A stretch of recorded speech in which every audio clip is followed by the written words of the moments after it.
Listening to music composed in the period 1890.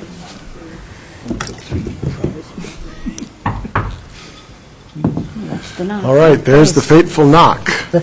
So welcome to this evening's Wednesday, May 14 Planning and Zoning Commission meeting. The first order of business is approval of the minutes from April 23rd. Thank you, Deb, for a motion to approve. Second. Thank you, Nels, for a second. Are there any comments, observations, corrections? I had one correction. Okay. On the second page, under heading 6, the first sentence of the second paragraph, it said, Dickinson asked if counting the garage as 25% of a space was necessary to offset the concern. It should be asked if it was sufficient to offset the concern. Okay.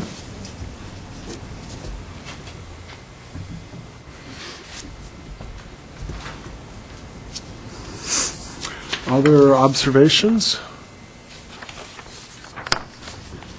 All right. With that change of necessary to sufficient, we have a motion and a second. So all in favor of approving the minutes of April 23rd, say aye. Aye. Opposed?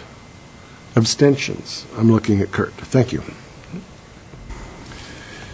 Next item is correspondence. Anything from staff? Anything from the members to share now? Okay. Transportation Committee. Joel is out of town. Do you have anything from them for us? Transportation Commission met Thursday of last week. Let me just bring up the agenda, make sure. I know we had one item of discussion on the commission was the proposed Parkland adjustment in Indian Hill 6 edition and the pedestrian easements that were requested to be vacated as part of that adjustment. So that was reviewed by the commission. The commission also reviewed the Ridgeview Estates 2nd edition preliminary plat that's before you this evening. And then there was a report on the Main Street pedestrian zone effort to try to encourage cyclists to utilize the roadway and not ride on sidewalks in the downtown area, and some of the upcoming public outreach and education efforts that were going to be ongoing. So those were the major items on the agenda. Okay. I saw the Sharrows, those bicycle plus arrows, are now on Main Street near each intersection. Are there also signs for bicyclists along the sidewalk? Signs have not been installed yet. They just finalized the graphic and the messaging on the sign, so they had a sample actually down at Shremshut Square on Friday evening and at the farmers market, so those will be installed over the coming weeks. Okay, and so those are to encourage walking if you're on the sidewalk or riding if you're on the street. Correct. Wonderful. Any questions or comments about that? All right, open microphone. We provide this point in our agenda every meeting where the public may speak to the commission regarding matters that are not on our agenda tonight or not currently pending before planning and zoning. If you would like to take advantage of it, please come to the microphone, state your name and address for the record, and limit your remarks to 3 minutes. Any takers for open microphone? Okay. Welcome. It's nice to have an audience. Sometimes I do this little spiel and there's nobody to be looking at other than a TV camera. So it's nice to have you here. All right. Next up is a public hearing on a proposal for rezone and preliminary subdivision plat for property generally located directly north of Highway 8 and east of Ridgeview Estates, addition to the City of Moscow. This is called Ridgeview Estates 2nd Edition, LPU 2014, Triple Lot 7. The way a public hearing works, I'll kind of review this. It's a little bit formal. We'll try to keep it as comfortable as we can. I'm in the process of opening the public hearing. Staff, in this case Bill Belknap, will present the thing in front of, sorry, it's not Bill, it's Mike. You snuck in on me, Mike. I'm not looking. Mike will present, And after Mike, there may be some questions from the commission for him. Then the applicant will make a statement, and then people may make statements. First, I'll ask for people who are opposed to make statements, people who are in favor, and then people who have just a comment of a general nature. And we'll offer the applicant an opportunity to respond to any of those. And then I'll close the public hearing, and the commission will discuss amongst itself and then render a decision. And I'm looking at you, Bill. I'm working without a net. I don't have Art's little cheat sheet here, so I think I've got it figured out. All right. So with that introduction, Mike, please. Thank you, Mr. Chair, members of the commission. Before you tonight, you have a rezone request as well as a preliminary plat, and this is for Ridgeview Estates, second edition. So before we begin, just to give you a little bit of background, back in 2012, the subject property before you today was annexed into the city of Moscow.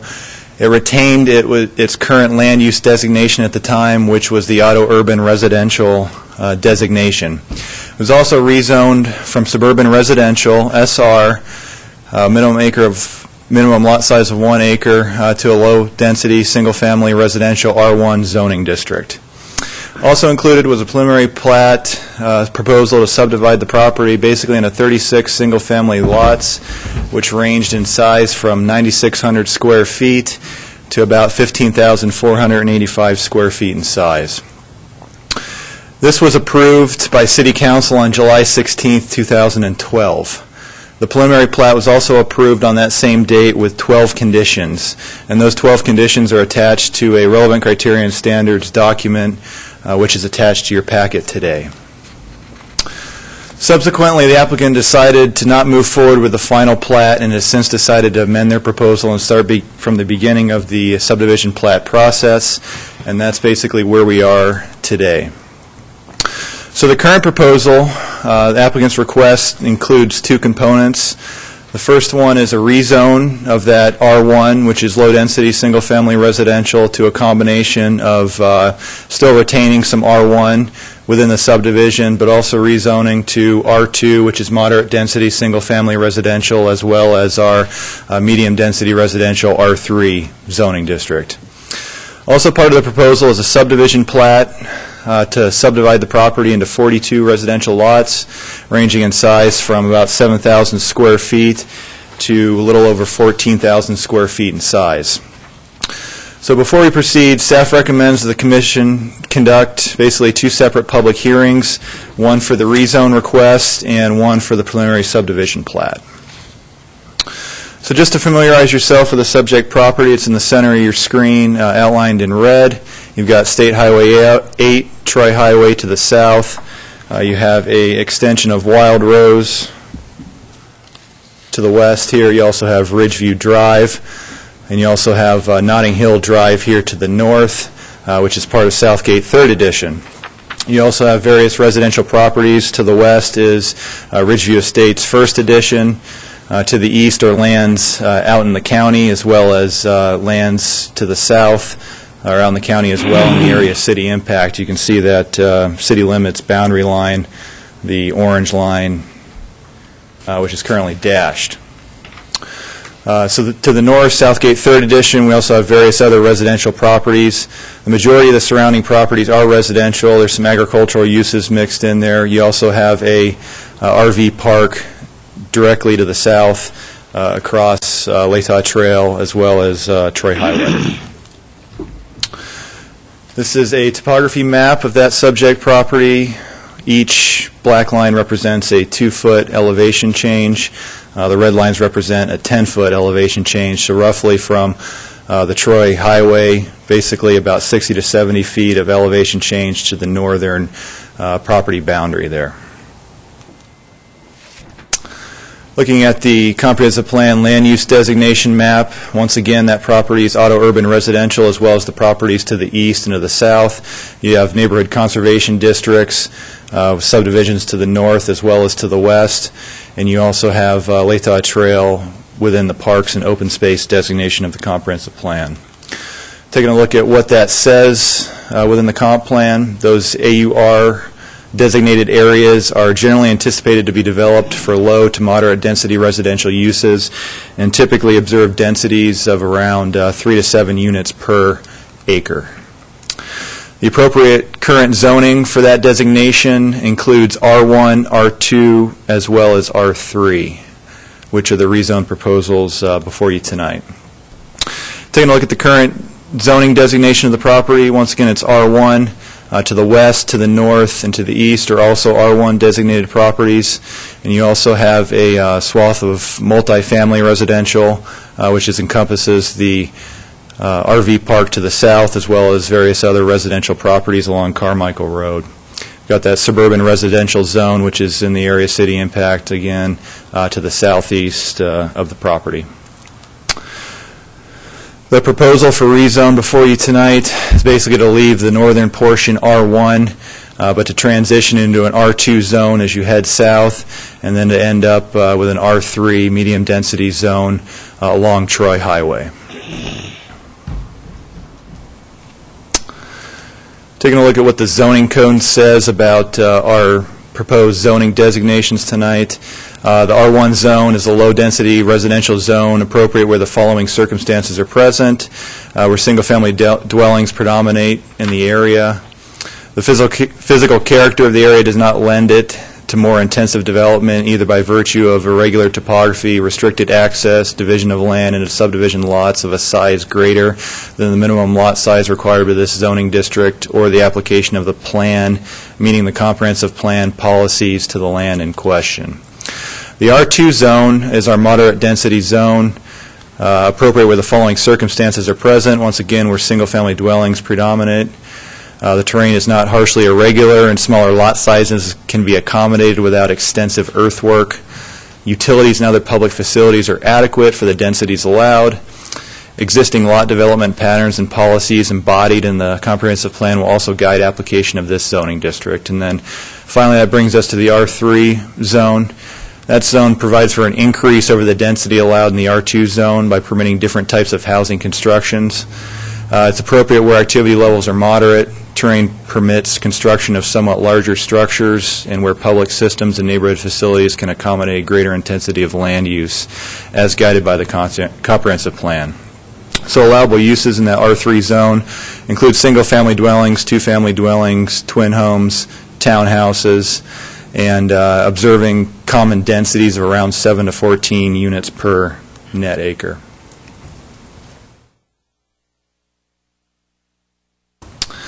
So that brings us to our preliminary subdivision plat proposal. Essentially, you can see Ridgeview Estates first edition there to the west, proposed to be 42 residential lots ranging in size from 7,000 square feet to a little over 14,000 square feet in size. You see the extensions of Notting Hill Drive here to the north, Ridgeview Drive here to the west, as well as Wild Rose Drive to the west. Wild Rose Drive ends at the eastern subdivision boundary in order to tie into future development to the east. You also have a cul-de-sac street, Cypress Court, here on the south end. And the applicant has shown Notting Hill Drive coming down from the north, heading due east, and then heading due south at a 90-degree angle, and end up tying into Troy Highway there to the south. You have a linear stormwater swale, which is intended for conveyance and attainment of stormwater for the subdivision here along Troy Highway, basically about 600 feet in length. You also have a Parkland parcel, and this is accessed via Cypress Court cul-de-sac here in the southwest corner of the proposed subdivision. A little over 13,000 square feet in size. You also have a proposed 8-foot wide all-surface pathway which runs along the south side of the linear stormwater swale, just adjacent to Troy Highway there. So the lot tally of R1 lots ends up with 19 lots. For that R2 designation, we have about 17 lots, and for R3, basically just 6 lots. And see, these are the 6 lots here that are supposed to be zoned, or proposed to be zoned R3, You have kind of the dividing line on that northwest corner of the park property. You also have the dividing line for R2, so this area here encompasses the R2 designation. The dividing line would happen on Wild Rose Drive. Everything to the north of that would be proposed to be left R1 designation. So looking at the street system, we had talked about the streets being proposed to be extended. Ridgeview Drive and Notting Hill Drive are both proposed to be a 34-foot wide street. Wild Rose Drive and Cypress Court are both proposed to be 28-foot wide streets. All these proposed streets are proposed to have curb gutter, tree lawns, and sidewalks on both sides of them.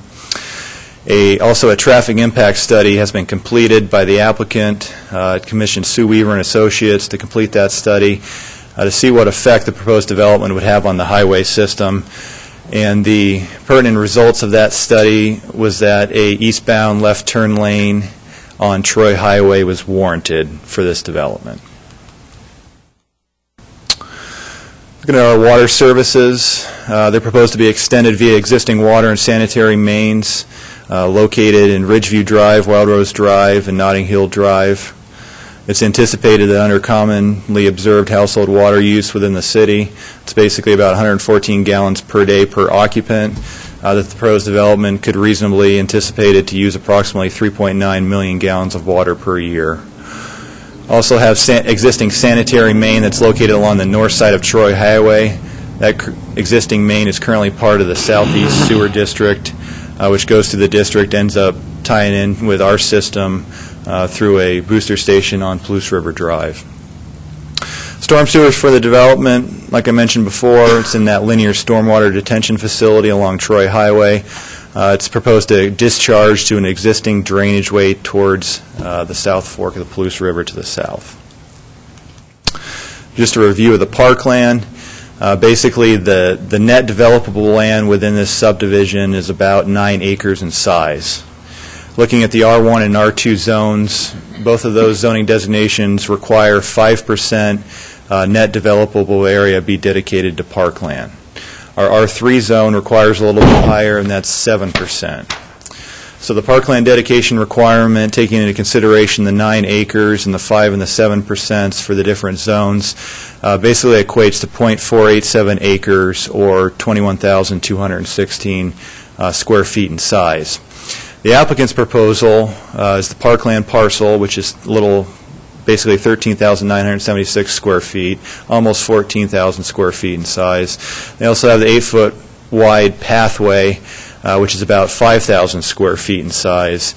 So the results of this ends up with about 2,256 square foot deficit or $700 fee in lieu of dedication. The applicant has since agreed to grade and hydroseed the park parcel, which is estimated at about $2,500, and Parks and Recreation staff have indicated that this proposal is acceptable for meeting the dedication requirements within the code. So staff's recommendation for the rezone is that the Commission conduct a public hearing and upon consideration of any public testimony received, recommend approval of the proposed rezone from R1 to a combination of the R1, R2, and R3 to City Council. We have quite a few preliminary subdivision plat recommendations. And so staff's recommendation is once again conduct a public hearing upon the preliminary subdivision plat, and upon consideration of any testimony presented, approve the preliminary plat for Ridgeview Estates Second with those 15 conditions recommended by staff. And I'll go through them briefly. Stormwater detention facility comments. Basically, the first one is the applicant shall be required to conduct a detailed stormwater discharge analysis to include any mitigation actions necessary to ensure that the stormwater facility shall have no downstream adverse impacts subject to the approval of the city engineer. The second one is that the applicant shall prepare a revised linear stormwater swale design which meets City of Moscow stormwater swale design standards, also subject to the approval of the city engineer. The third one is that the applicant shall prepare a landscape plan to be submitted with the final plat and subject to city approval for access to the stormwater facility and maintenance considerations. Recommended conditions for the street system. Number 4 is basically the applicant shall extend curbing and sidewalks from their current terminus with Ridgeview First Edition to the proposed subdivision. The applicant shall gain access approval from ITD and complete any necessary mitigation for the connection of Ridgeview Drive to the highway system. The applicant shall change the name of the proposed Notting Hill Drive to Ridgeview Drive east of that T intersection, and change the name of Ridgeview Drive where it makes the 90-degree turn to the south and eventually ties in with Troy Highway. The applicant shall also increase the width of the Parkland parcel where it abuts Cypress Court cul-de-sac, basically shown at 18.92 feet. Need to increase that to 20 feet in order to meet our minimum lot frontage requirements within the code. Applicant shall also increase the width of the planter strip on Ridgeview Drive and Notting Hill Drive from the shown 7-foot street section to 8 feet in order to meet City of Moscow street standards. And utility recommendations, number 9 being the applicant shall extend utilities along Wild Rose Drive to the east subdivision boundary to provide access to the undeveloped property to the east. Currently have the street stubbed out to that location, but the utilities end basically at the intersection of the shown Notting Hill Drive and Wild Rose. The applicant shall also extend the water line in Wild Rose Drive through the Wild Rose Drive, Notting Hill Drive intersection and connect with the line running north-south in Notting Hill Drive to complete the water system loop. The applicant shall extend the water service within the north-south section of the proposed Notting Hill Drive to the southern subdivision boundary adjacent to Troy Highway.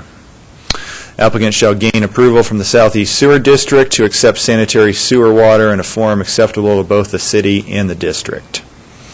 The applicant shall increase all public utility easements containing one utility to at least 20 feet in width and shall increase all public utility easements carrying more than one utility to 30 feet in width. The applicant shall also provide adequate access to at least every other manhole and a sewer line, and this is for a maintenance aspect. And the final recommended condition is that the applicant utilize a manhole to connect all sanitary and storm sewer mains to other sewer mains. And with that, basically wraps up our recommendation. I did want to note that in the Transportation Commission meeting last Thursday when they had looked at this proposal, they were fine with the proposal. The only comment was that essentially we have Notting Hill Drive coming down and ends up tying in with Troy Highway. Well, that's proposed to be a collector designation, and so their comment to the commission is that maybe you should look at bike lanes being installed on that street. So that was really the only comment coming from the Transportation Commission. So with that, certainly be able to answer any questions that you might have about this. Questions for Mike? Michael, it seemed like a lot of staff recommendations, oddly, did they come from the last time? Did they come from the last time, the first time this was looked at as R1? Or? Well, we had about 12 conditions last time in our RCS. About half of them were carried over, and then we had some other utility-specific comments. There wasn't a Parkland proposal before. The applicant had wished to provide a fee in lieu of, so we have some Parkland I just can't, conditions. I guess my memory's bad. It seems like there shouldn't have to be quite so many staff recommendations. I mean, I'd think you'd work that out before the design got done.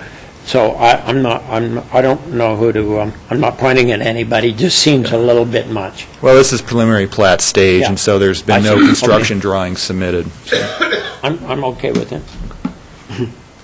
Other questions for Mike? Mike, before you go, two things. Could you back up this slide, I think, to the satellite overview? It showed lots and the satellite view. In case people are speaking and they want to help us know where they live, I thought that might show up.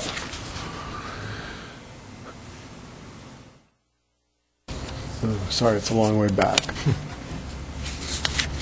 That one. It's got names, it's got houses pictured, etc. Sure. My other question is, which isn't quite clear on here, I guess it is, on the piece of Wild Rose Drive where the letters DR appears to be the cul-de-sac. Can you explain the staff recommendation regarding sidewalk extended through the cul-de-sac on Wild Rose? Basically, our recommendation is that the developer of this proposed subdivision be required to come back and install curbing and sidewalk, which basically extend across those temporary cul-de-sacs. And those were intended to be temporary turnarounds when Ridgeview Estates First Edition was originally platted.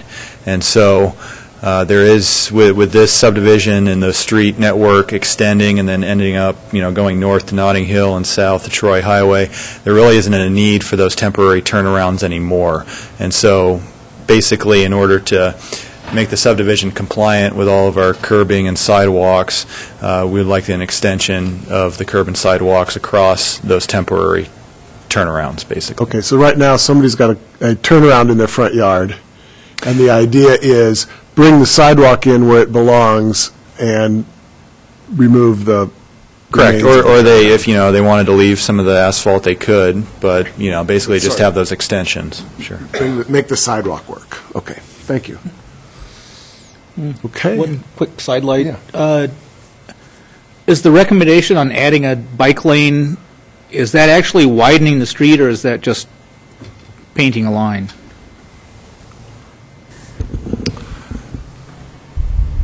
Good question. I believe you could fit a bike lane in that roadway profile. Sure. Okay. But currently, that's not part of any recommendation. It's not shown on the cross section of the street, of the proposed streets right now. Okay. Okay. Thank you, Mike. The applicant? And would you state your name and address for the record, please?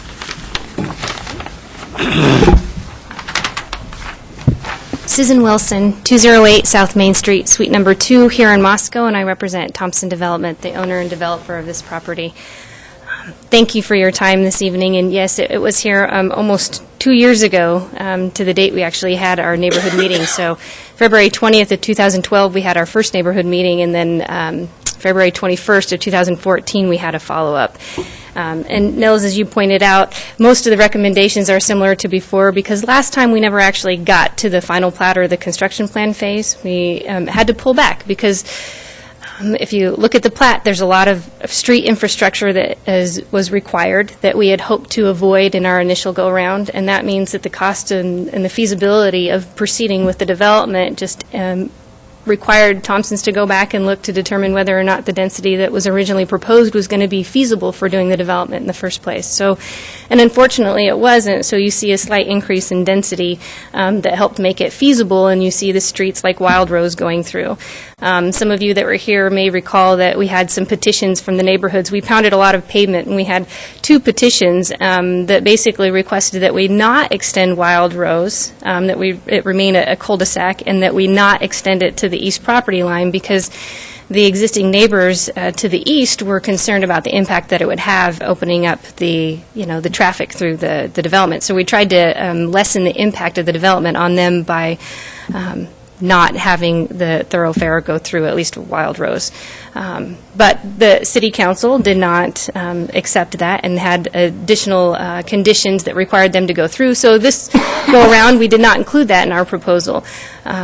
Most of the recommendations that are listed have a lot to do with the surveying and the engineering, which I have no clue on, and our engineer happens to have been on a cruise when this came back forth, so I really can't attest to much other than I'm confident we'll be able to work with the city to deal with what the city engineer needs for those type of requirements. One of the staff recommendations that we still have a problem with is the temporary cul-de-sacs, and that's for 2 reasons. First is that's technically an off-site improvement, and typically the developers or the owners are required to develop improvements to the property lines, and that's what Thompson Development's being required to do to the east property line. And in this case, we believe it would have been the responsibility of the developer of Ridgeview First Edition to make those improvements, or at least to put a bond up. At first, we weren't sure if they actually had a bond with the city or if it was part of the development agreement with the city that they do construct those after it's been built out, because typically that's the standard in the policy for the city. And that didn't happen. And it seems like maybe a double standard or policies that Thompsons kind of have a little bit of problems with. But the other thing is the existing owners of those temporary cul-de-sacs or those properties don't want them to be removed. They want them to stay exactly as they are. Some of them use them for recreational, others use them for parking, so they prefer not to have it built out with the curbs and basically what the city is requesting. So that's something different that the Thompsons would like to propose that is not part of the staff recommendations, or at least is contrary to what the staff recommendations are. Otherwise, Mike, as usual, has done a great job of providing you with a very detailed presentation, and I think the application has a lot of information. I don't know if you saw my little folder, but it's probably about 3 or 4 inches thick, so there's a lot that goes into it, a lot of detail that you guys already have, and that's pretty much all I have to contribute. Unless you have questions, I'd be happy to try to answer them. Thank you. Questions for Susan? No. So you're inferring that Thompson Development did not do Ridge 1? They're not the developer for Ridgeview I First see. Edition, no. Okay. Your engineer isn't here tonight, right? No, he's not. So can I ask you just a little question? I don't know if I can answer it. You can ask. I guess I just have 2 little ones. With regard to the Parkland, do you feel that the Parkland is best served by being at the end of a street or a cul-de-sac, or would it be? Did you think about Parkland along Notting Hill, where more people? I mean, people from the subdivision are going to come down Notting Hill. That's going to be. And I don't know how people feel about having the park down at the end of a little of a street, and so I was just curious about whether you'd given consideration to a park that's maybe more easy to access, I guess. You've been through, as another project that you're going to talk about tonight, that whole discussion about parks seems to go different ways, and I just wondered if that discussion happened here at all. Well, I think 2 things. One, in the neighborhood meeting, there wasn't a lot of, I won't say there wasn't a lot of interest in Parkland, but there wasn't any real objection to what we were proposing as the Parkland, so none of the neighbors seemed to have a problem with it. I mean, I think they liked the fact that it was going to be there. Originally, we proposed that they were going to have a 3 or 4 acre parkland for Southgate, so it should be sufficient to serve the area, and then, of course, you have the Latah Trail.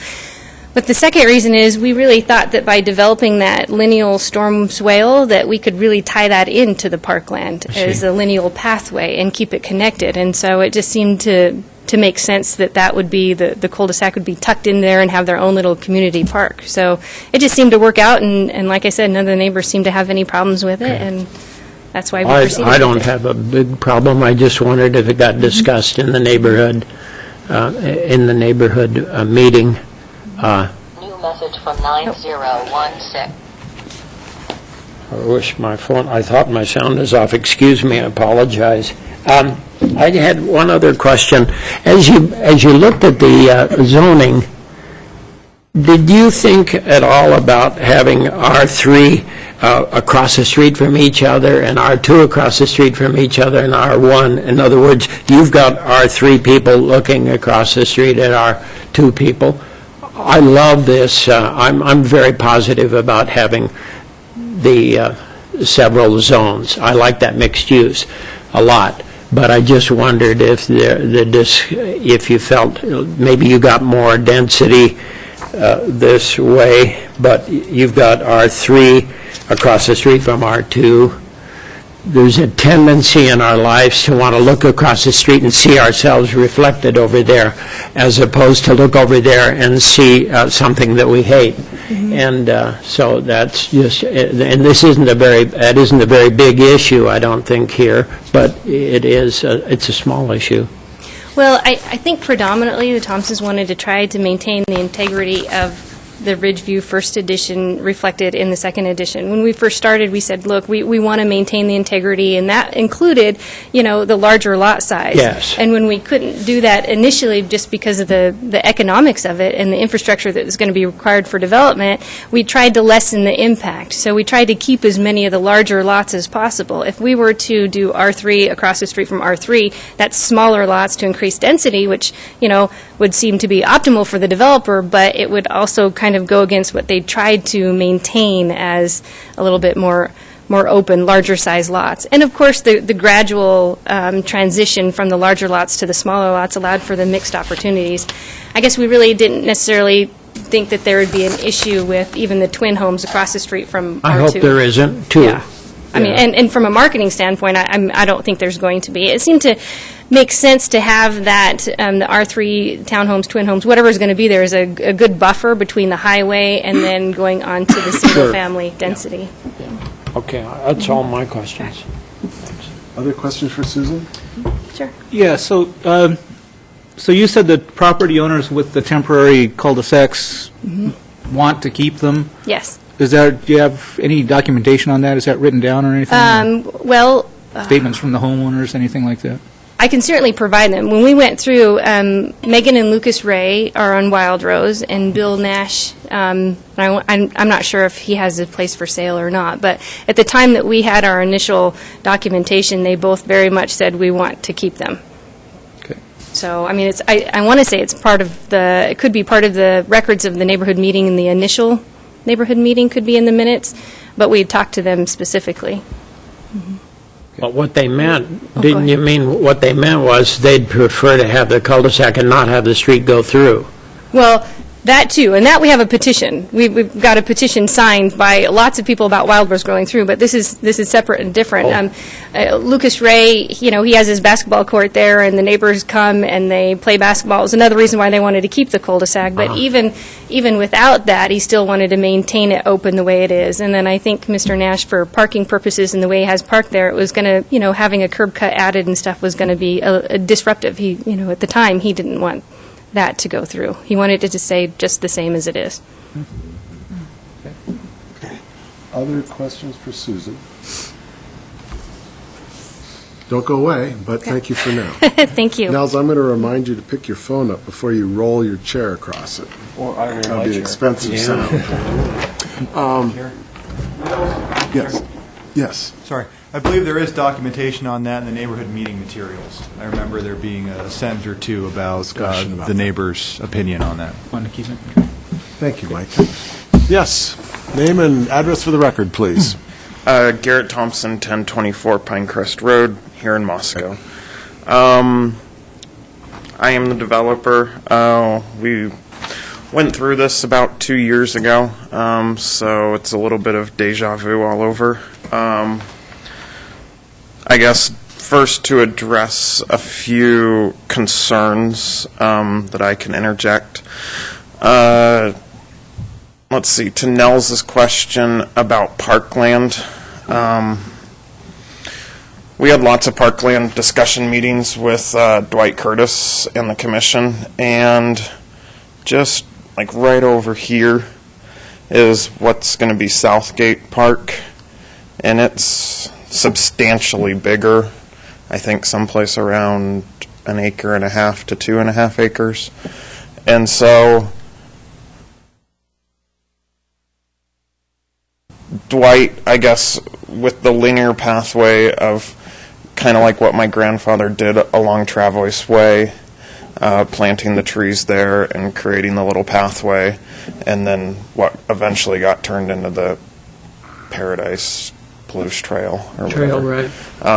So, that's kind of what we were hoping to go for with the Parkland down in this little corner. There seems to be a little bit of confusion about this cul-de-sac thing. Originally, when we applied, we wanted Ridgeview or Wild Rose Drive to just go to like right here and make a cul-de-sac, but the city council said no, we would like Ridgeview to go or Wild Rose to go through. So we said okay. The little temporary cul-de-sacs that the neighbors would like to keep, one of them's right there, and the other one's right up there. And so we're proposing that Wild Rose go all the way through, but those two houses right there with the cul-de-sacs next to them, they are the neighbors that have expressed the cul-de-sac staying there. And they do have curb and stuff around them. We were not the developers of Ridgeview Phase 1. Can't think of his name right now, but we just don't really feel like that we should be responsible for taking care of that when we have to provide it to the property line, so on and so forth. Other than that, we just respectfully ask that you approve what we've put forward, and we appreciate your time. And if you have any questions, I can try to answer them the best I can. Thank you, Garrett. Questions? Perfect. All right. That's what I like. All right. So at this point, we'll open it up for public testimony. And first, I'll call for testimony opposed to the proposal.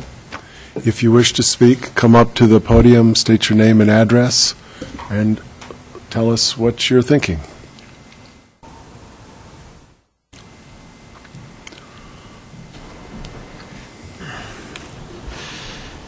My name is Lois Pritchett. I'm at 2970 Highway 8.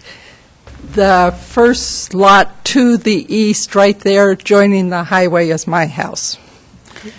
Am I opposed? This is kind of mixed because I am and not. The part I'm opposed to, or I have questions about, is the R3, because all this is single-family dwelling all around, and I would like to see that maintained. R2 is probably single-family lower, but when you start getting into R3, you increase the density.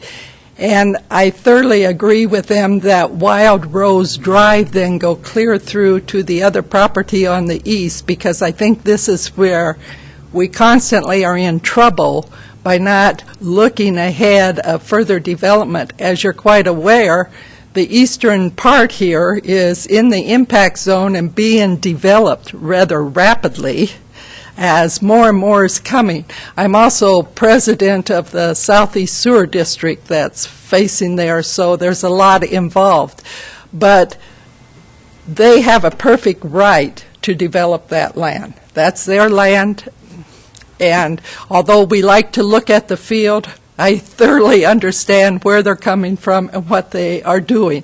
The only part is I really wonder, I would like it to keep in with all the other area on that side of the road in our looks, because like you said, we're looking at it, but that is my major concern. Okay, thank you. Don't go away yet. Let's be sure there are no questions. Any questions from up here?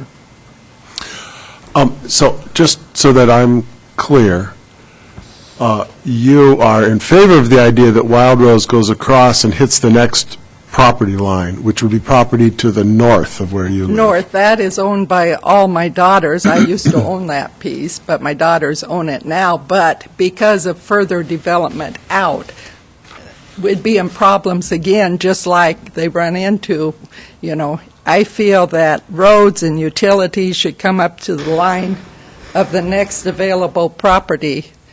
So when it gets developed, or should it, then they aren't coming back and having to tear up and redo like that.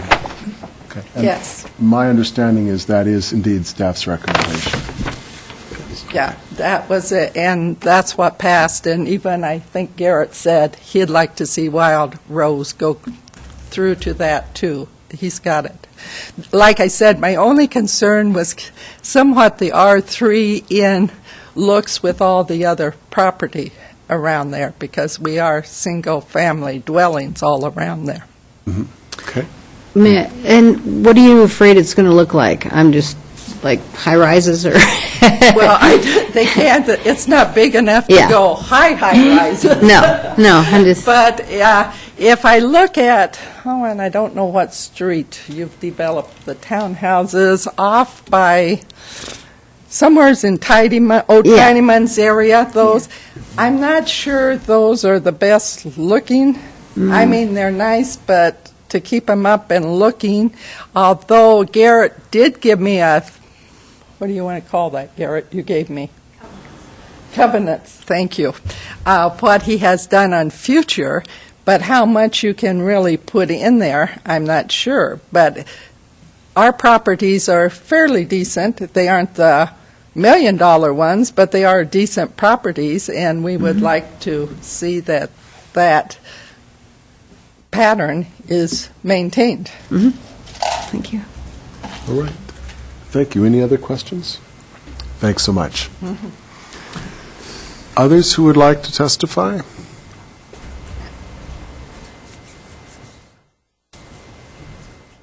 Name and address for our record, please. Hello, my name is Leith Sorensen. I live at 2752 Wild Rose Drive, so I am the last house on the north side of Wild Rose, right as it meets the field. Okay. Kind of like you just mentioned, overall, I'm not opposed to the idea of developing the field, but I am very much concerned about the mixed-use residential, the R3, R2, and R1. And one of the examples I like to point out is, if you look at the lot directly to the south of me, the Ray lot, it's about a 26,000 square foot lot. And then you're going with the proposal, you're going to be significantly reducing the size of the lots next to it, down into the, at most 10,000. I think they're even a little bit smaller than that. So the impact that I believe that might have on potential property values, I am very concerned about. Another minor concern, and I wasn't at the neighborhood meeting to express this, I was out of town at the time, but is the location of the Parkland. Being down along the highway is very concerning to me, just that particular location. So I would have liked to seen that move to a different area that is not in a major traffic zone. So. Okay. Questions from up here? Yes. Given where you live, what are your thoughts on the turnaround there? On the temporary cul-de-sac? Yes. Actually, Lucas and I have talked many of times about it, and I would like to see it stay.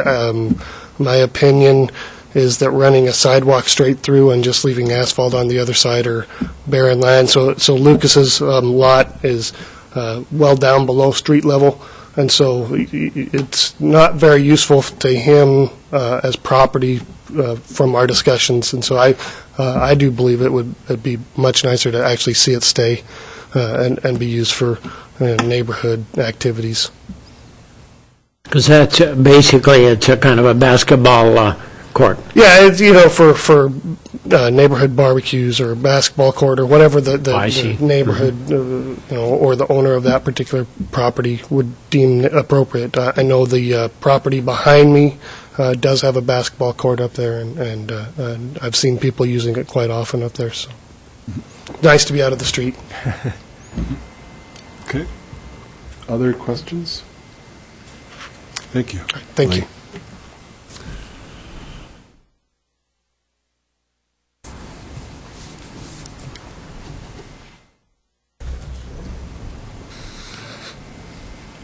I'm Cynthia Lenhart, and my husband, Michael Whiteman, and I own the property at 2718 Wild Rose, which is that kind of pizza-shaped wedge next to Leith's. It's second in from the proposed development. Like the people before me here tonight, I'm not opposed to this. I think we all knew this day would come. And I, too, am sad to see it not be agricultural property anymore, because there's something about that green oasis out there that I've always enjoyed. But I too have some reservations about high-density housing. I know economically, Nils, that it makes a lot of sense. But I also know that these proposed developments tax city services. I know where we are. I moved back into my house in February after being out of the country, and right in a snowstorm, and city services rarely come that far now. And when they do, we're lucky to get one side of the street plowed. I always have to shovel from my driveway to the middle of the street, or I can't get out of my driveway because they plow me in every time to the middle of the street because they only go down one side. So I'm wondering, what can we expect for city services when we put in more housing? And then I also have to ask, where's the demand? Where is the economic development in this town that's requiring more housing? Not that I'm philosophically opposed to it, but I'm wondering, is it if we build it, they will come? Because I haven't seen any new industry or any new business that requires more high-density housing. The housing over the hill right now, I see all kinds of vacancies. So it concerns me because I don't want to see housing with high rates of turnover or high rates of vacancies under some, false philosophy that if we build it, they will come. That's all I have to say. Thank you. Cynthia? Any questions for her? All right.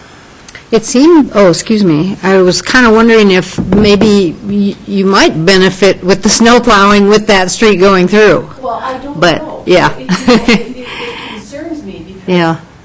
We had begged for 3 months Mr. for Chairman, a street light. yeah, we need to get this Cynthia? Like the last stop on the trolley. Excuse me, Cynthia? They need you. Yeah. They need you back at the podium here. We record this, and we don't record you well when you're out there. So if you could return to the... Sorry don't about mean that. to cut you off. Just Yeah. Sorry. Yeah. Do you want to... So you were saying that the question was, might the services get better if the street went through rather than being a cul-de-sac? And that might be a hope. Right. Are there any guarantees that the city plans to hire more street personnel as these developments continue? Right now, I get surprised when I see someone out there. And that's a concern. And I'm also concerned about my property value as well. I want to make sure that whatever is there, we maintain the character of that neighborhood.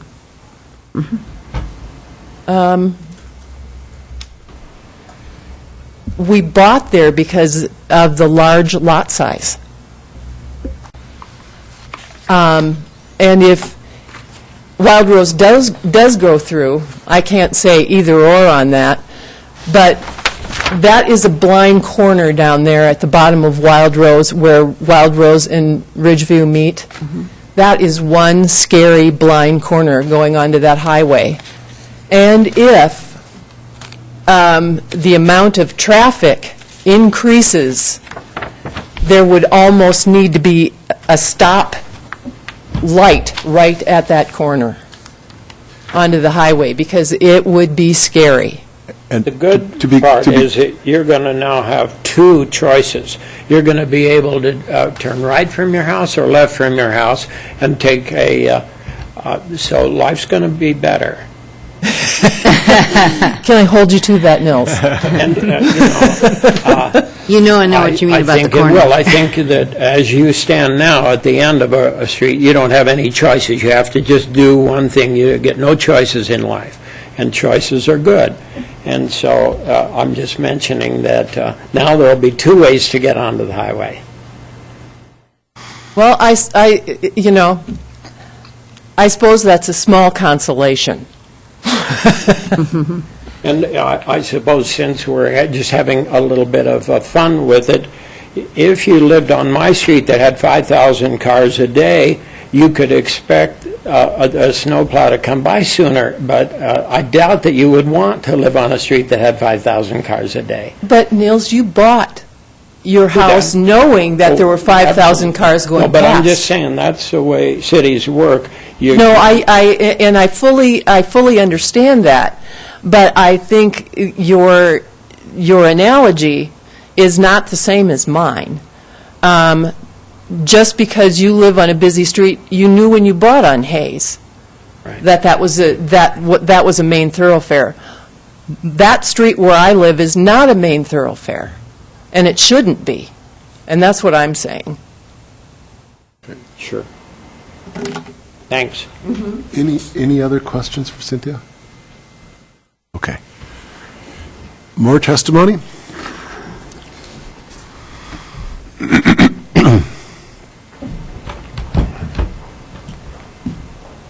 My name is John Pritchett. I'm Lois's husband. I'd like a point of clarification because we're talking about the swale water, Garrett. And if I recall, the swale water down by this other addition that your grandfather worked on, that's an open water, right? Is this swale water we're talking about at Highway 8, is that going to be an open area? Mr. Chairman, the questions need to be addressed to the commission, and the commission can ask staff questions. Okay, so anyway, so if you'll ask me, we'll figure it out between us. Thank you. Anyway, the thing that I'm a little bit concerned about, if it's open, number one, it'd have to be fenced because you've got a parkland somewhat near it, and you've got young children, and also that parkland at the bottom would have to be fenced because you've got a highway, Highway 8, and let me tell you, cars very seldom stop traveling that highway. I'm up many different hours of the night and day, and I don't know what the count was before, but every hour practically there are cars going both directions, which is amazing.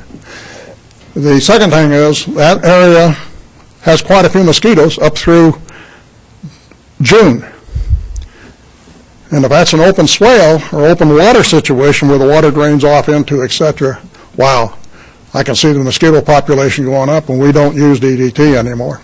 Okay, so just a second. Well, stay there for a second. Maybe I can get clarification from staff about the nature of the design of the swale, what you expect will happen there. So the swale is an open swale system.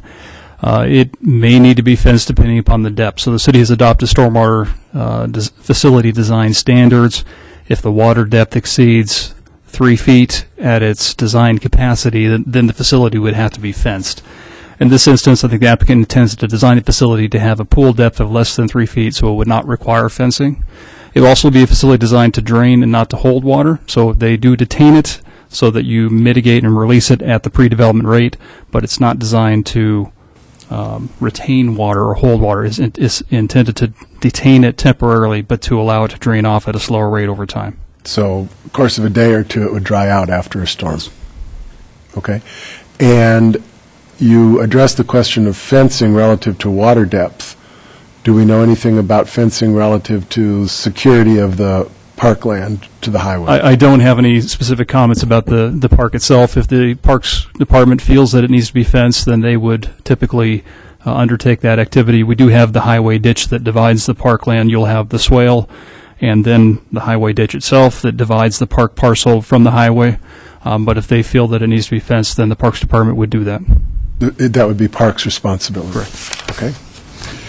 Did that help with answering your questions? I just wanted to kind of understand, because, again, along with my wife, I'm an independent individual, really, except I have to be married. You know, I like my companionship. That's a good thing, I've found. You follow what I'm saying. But otherwise, I'm an independent individual, and I agree with my wife.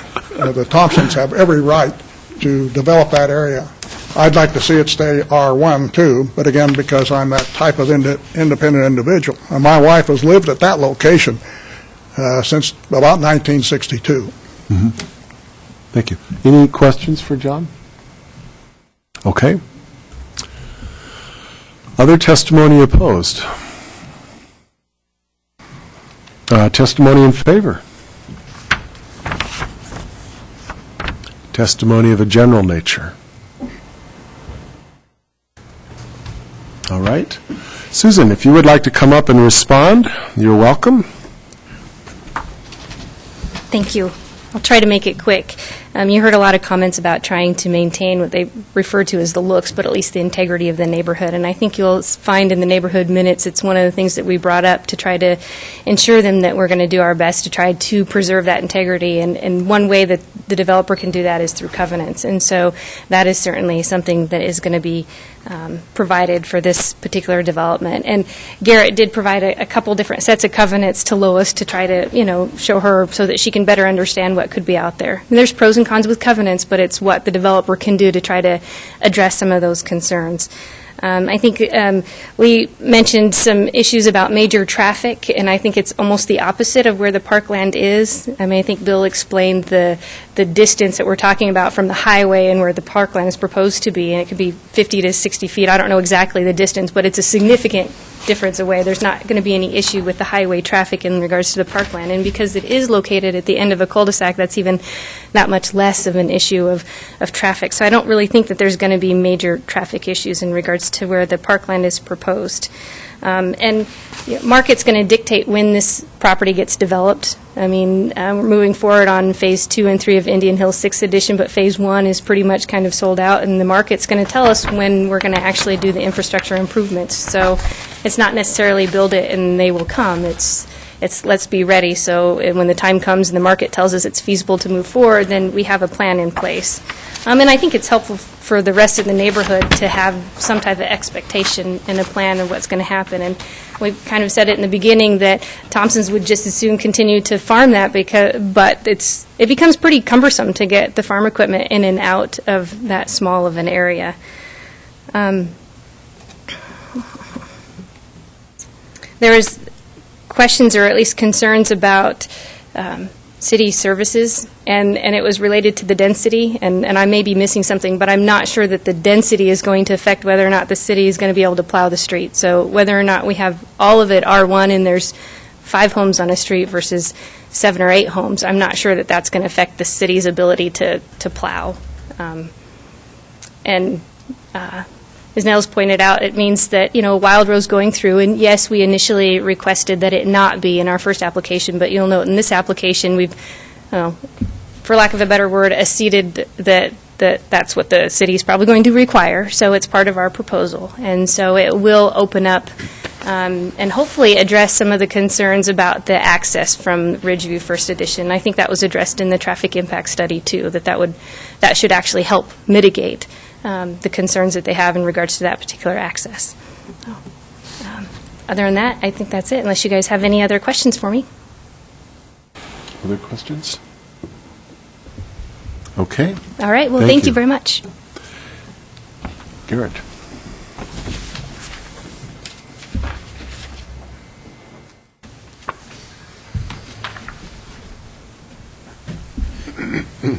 Just to clarify a little bit more of my motives of why I'm standing up in front of you this evening.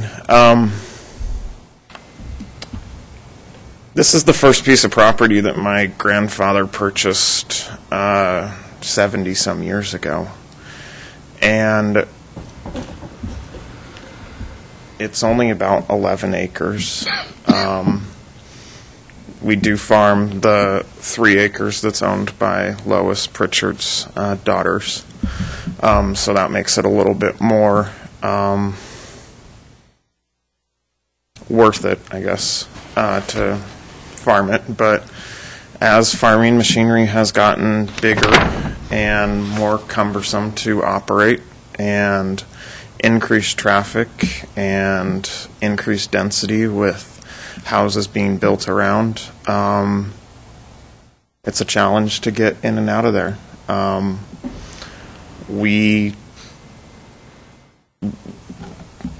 not like I need to drag this out, but we do all of our trucking, we contract it out, so we have big semis come and pick up the wheat or peas or garbanzo beans, and we don't even let them go into that field. We take all the crops out of that field, truck them across the highway in bank out wagons, and then have the trucks stage right down here. So it's easier because with all the traffic on the highway and then trying to cross the trail too with trucks and combines and tractors and drills and so on and so forth, it becomes a little challenging. And so we have no desire to start building this next year. It's just something that we are getting a plan for, that when the time is right, we will act on it, but we're not chomping at the bit to get going on it because it does have a little bit of family sentimental value to us, I guess. So if there's any other questions, I can try to answer them, but yeah, good. Is the cul-de-sac the only access to the park? There will be there'll be the cul-de-sac that we're proposing to call Cypress Court. Mm-hmm. And then there'll be the, I think, 8-foot wide all-surface pathway next to the stormwater detention pond. Right.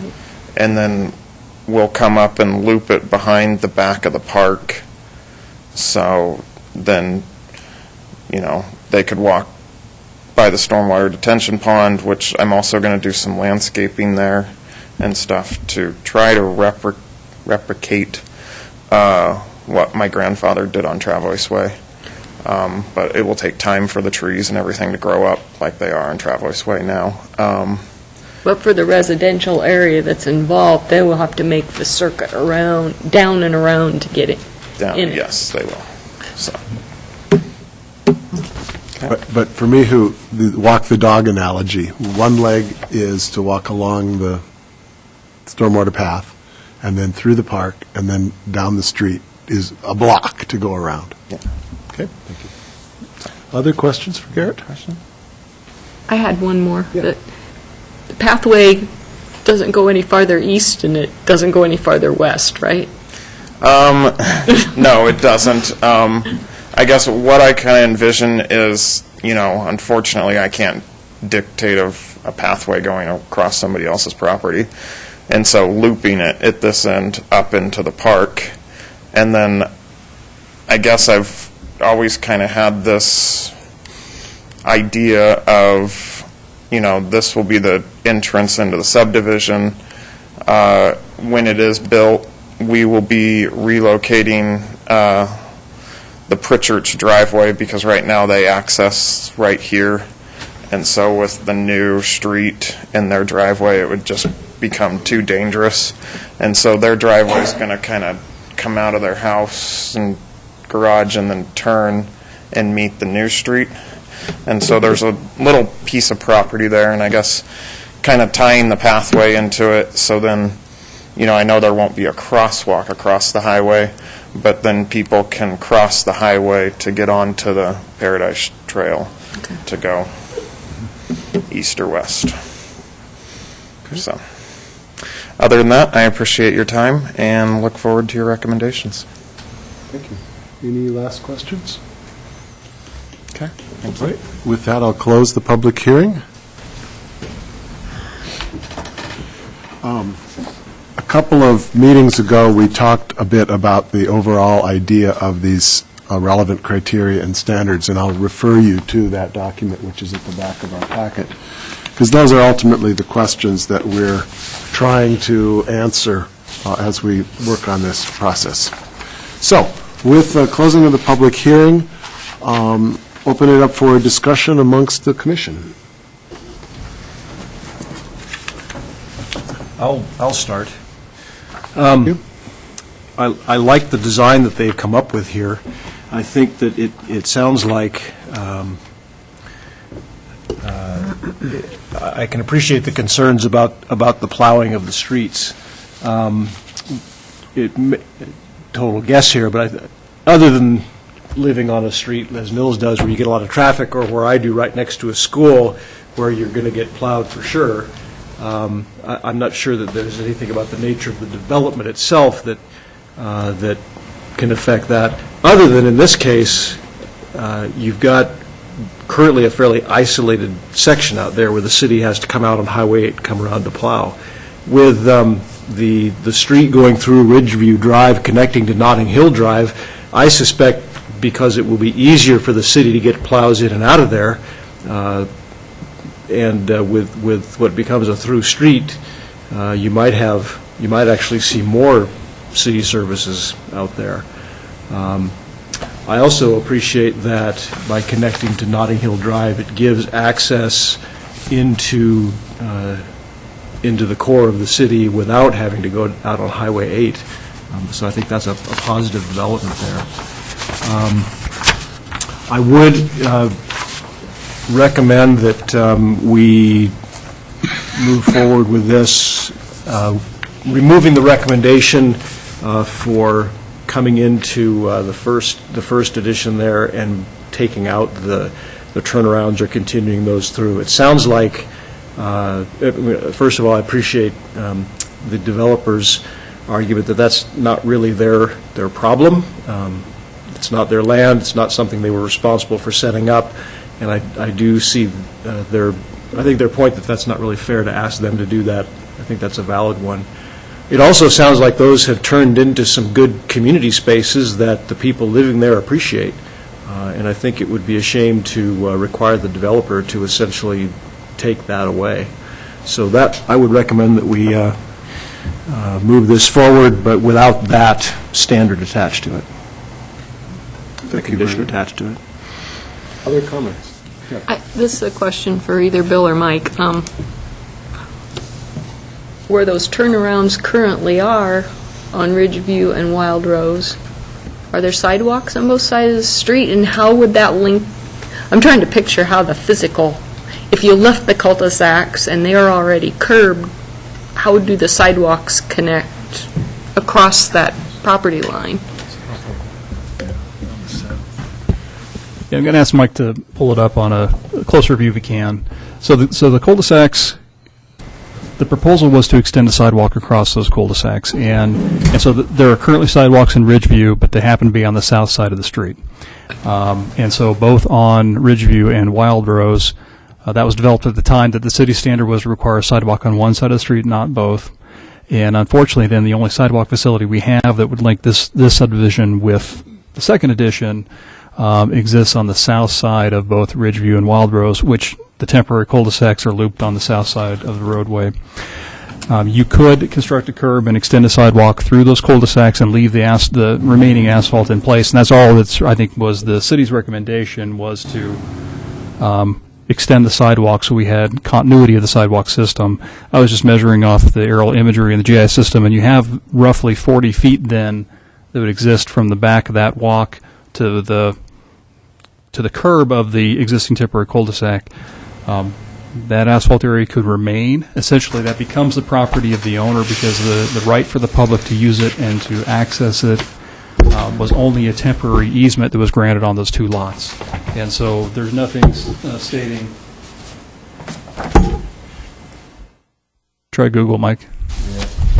Does the sidewalk currently just stop where the turnaround starts? Go to Google Maps. Yes. Google Maps. Nope. Next one up. Nope.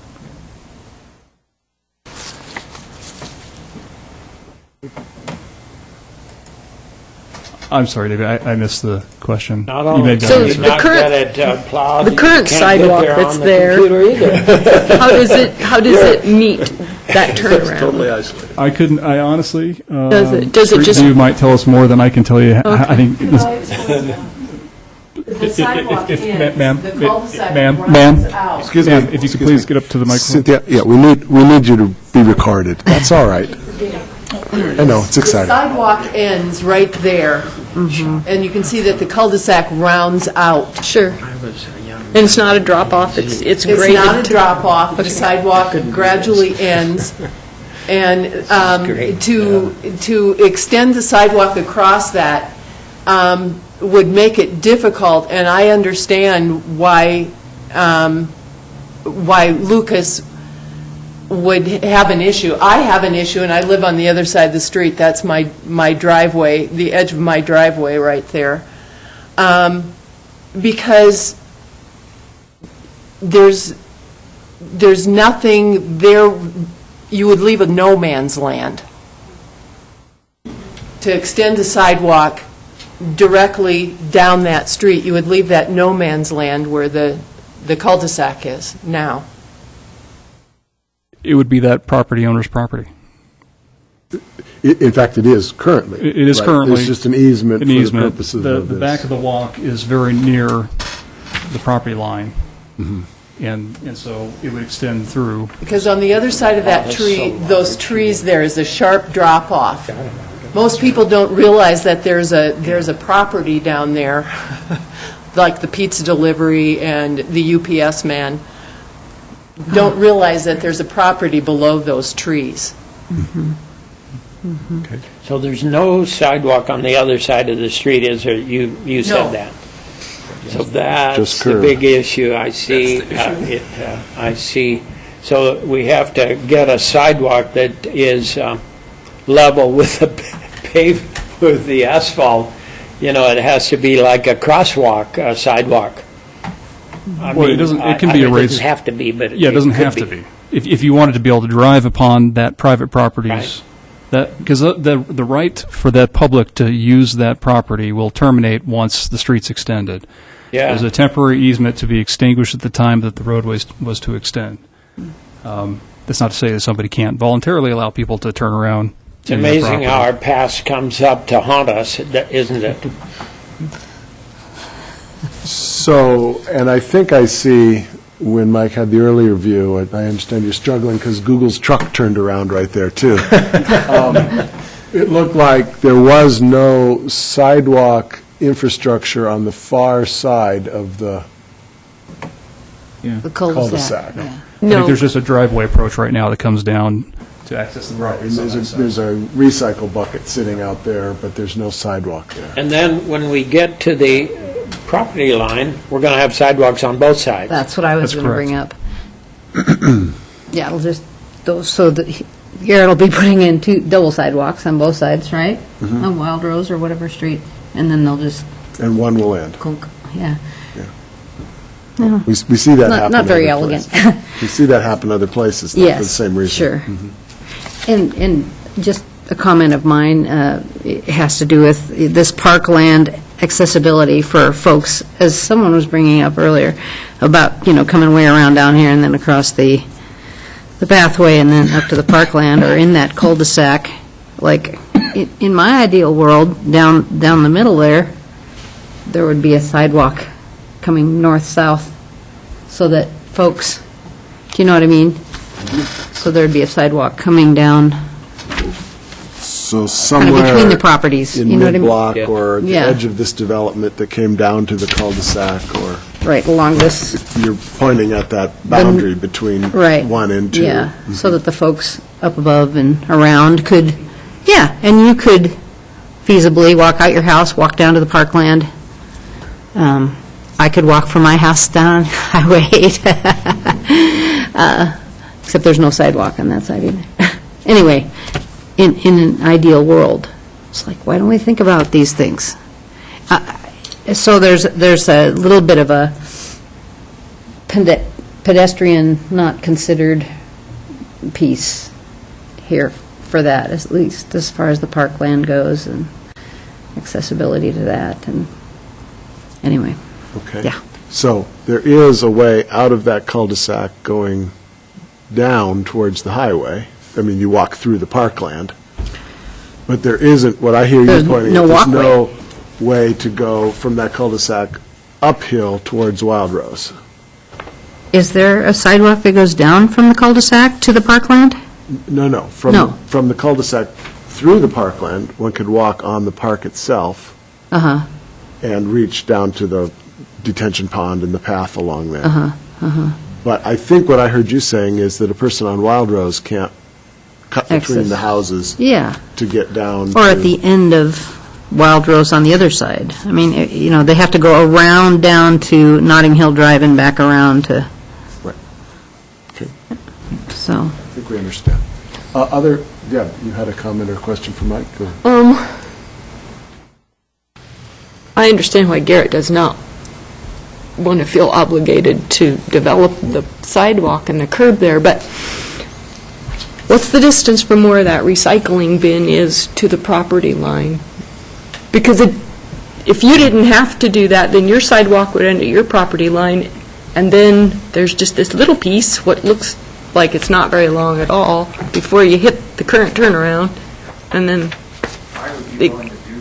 that little piece. To me, that makes sense. I walk a lot, and I wouldn't have any problem with popping off one end of the sidewalk, going across the cul-de-sac that's there now, and hitting the new sidewalk. I will walk a lot of miles, so that wouldn't bother me at all.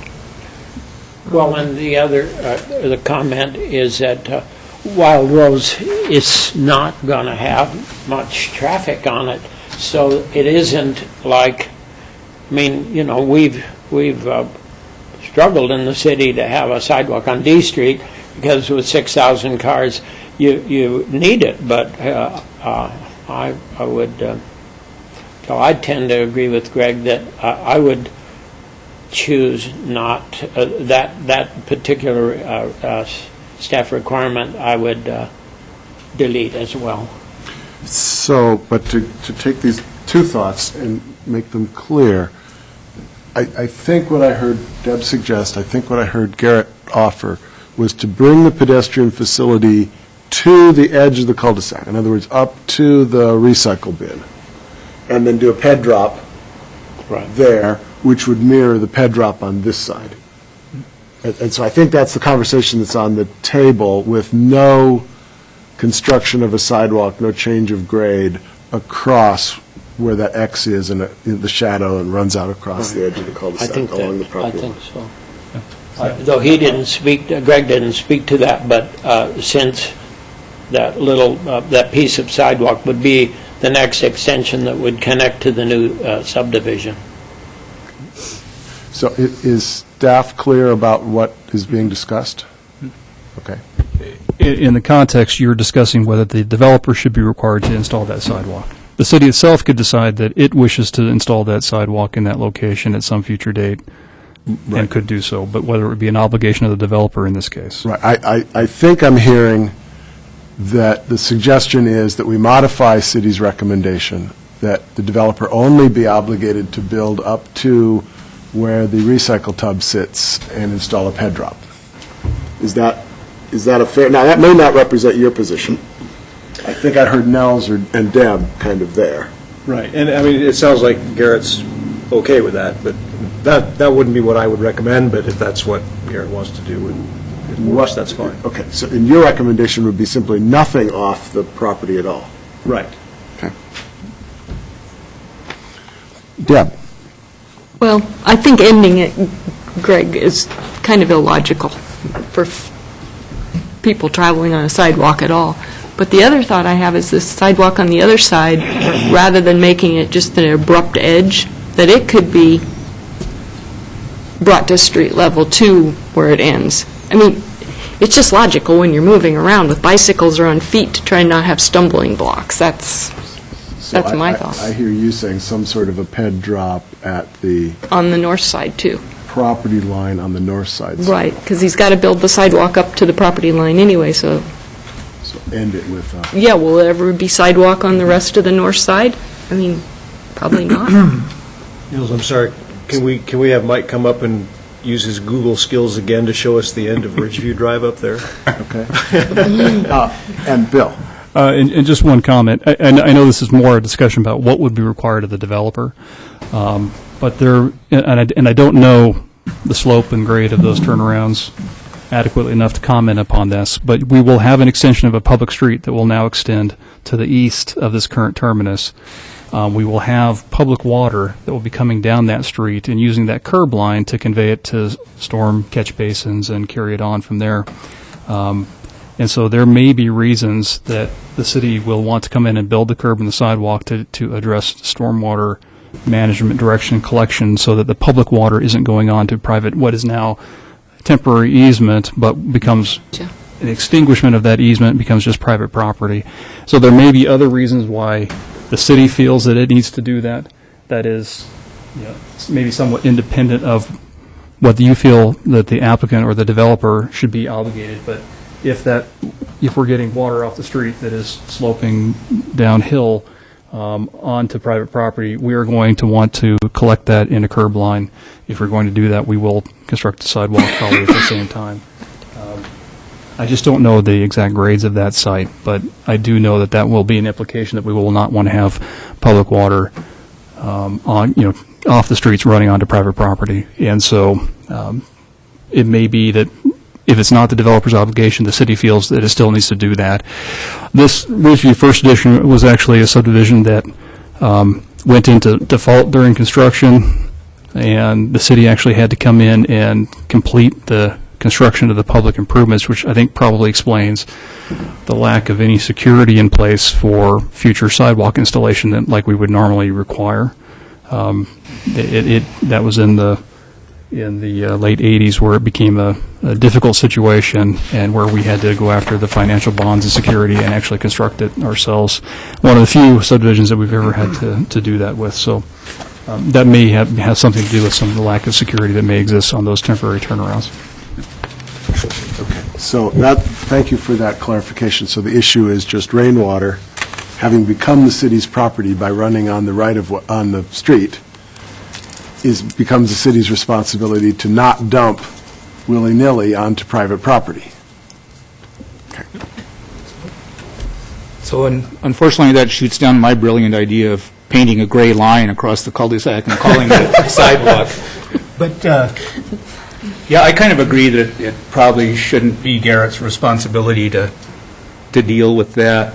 The other big one I see is the lot sizes, and it sounds like the developer doesn't think it's economically feasible to cut down the number of lots. So I was just going to ask, like in the R3, what's the worst that we're looking at there? It's minimum lot size for a single-family dwelling is 6,000 square feet. Two-family dwelling is 7,000 square feet. Okay, and then if somebody wanted to put townhomes on there, they can do it in an R3, yes?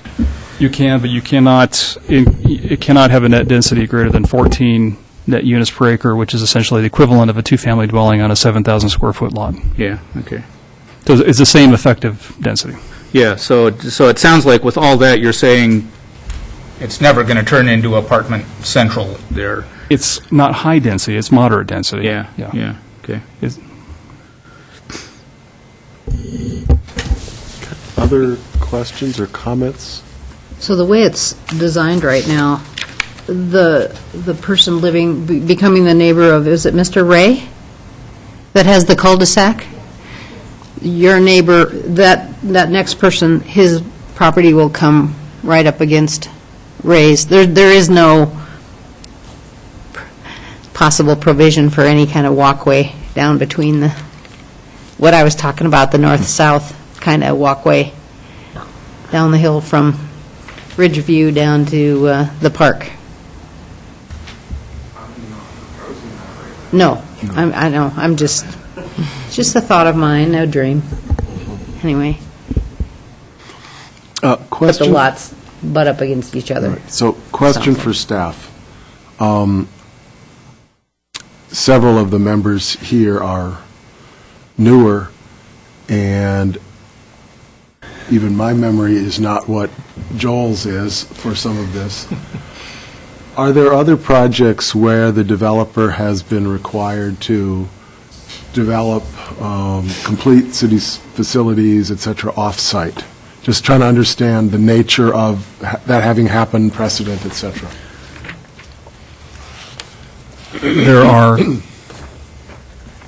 It is fairly common that sometimes there are utilities that have to be brought from off-site. So it does occur at times that there's sanitary sewer or there's water that is, some distance off the site because it wasn't extended to the property boundary at a prior development. So that's probably the most common off-site. And the developer does have to bear that cost of bringing that utility service to be able to serve the development that they're constructing. There are instances when we had the Peterson second edition where we had off-site traffic mitigation for the A and Baker intersection, in which mitigation was required for them because of the traffic they'd be introducing into that intersection and the resulting reduction in level of service. There are some other, I'm sure there's other associated small instances where there were off-site improvements that were required. Indian Hills 8th edition with the Grove had some off-site improvements that they had to construct and complete to gain access to the site. So it is something that does occur on a relatively frequent basis, but it always is kind of a case-by-case depending upon the given situation. And the highway is going to have a left turn bay created. Is that also off-site development done by the developer, or how does that happen? That is an additional off-site development and mitigation on the highway for the access that is being provided off of the highway. Okay. Thank you. That seems kind of logical because the traffic is going to be caused by the development. I mean, sadly enough, it sounds like the cul-de-sac and sidewalk problem is kind of a legacy of previous real estate busts. And so, yeah, I just have a hard time making it Thompson's responsibility.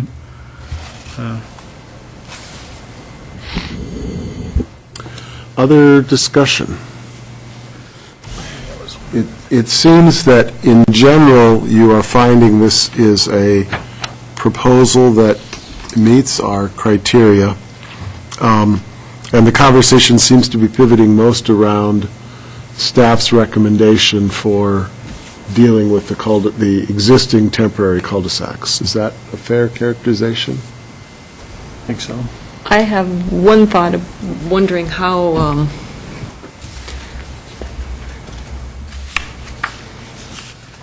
I understand the offering of the covenants in order to make the R3 more palatable. But covenants are only as good as their enforcement, so that leaves that part up in the air a little bit, doesn't it?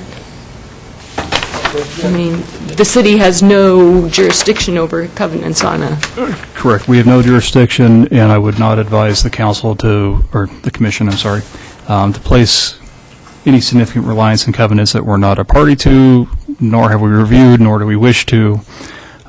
What is before the commission are the allowable uses in the zoning district and the appropriate, whether this is an appropriate location for those land uses. And so covenants are great for the neighborhood, for the private owners, but that is the Property Owners Association that's responsible for the administration and enforcement of those. And we, honestly, not many of those associations ever are very particularly active.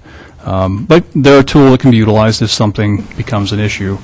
But it's not something that's under the city's purview nor the commission's purview. Okay. Other thoughts or comments? Yeah. I guess I'm still kind of stuck on us saying that R3 is appropriate there. Because it is going to have an impact on the neighborhood. I mean, it's going to be by far the densest housing around there. And so kind of our decision turns into, since we're approving a rezone, we're saying that R3 is appropriate there. A question for staff regarding the zoning map that we looked at early on. There was a little thin, I think it was light brown strip. Is this one of those leftover bits that didn't get...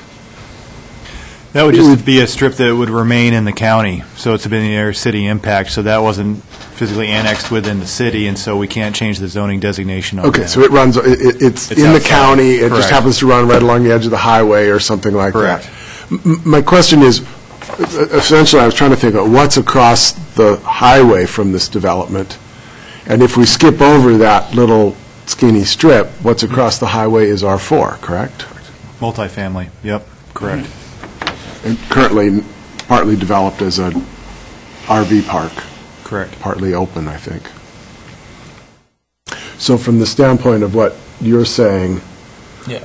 it's R1 up around it, and it's grading down, and then it's R4 if you jump the highway. Yeah. Okay. Yeah, and so R4 has made it to the, as close as the other side of the highway. I mean, you know, there's a lot to be said for actually higher density housing. On the other hand, it's 4 miles from my house, so,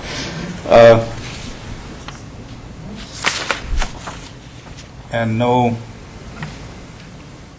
great solution is jumping up. I mean, it sounds like if we didn't do the R3, we're kind of torpedoing your plans.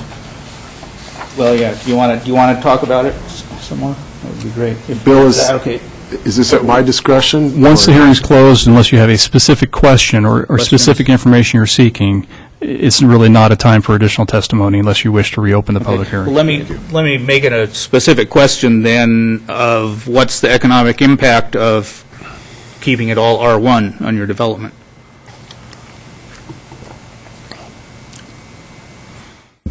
Does the applicant wish to answer that question? On advice of counsel, I can't answer that question.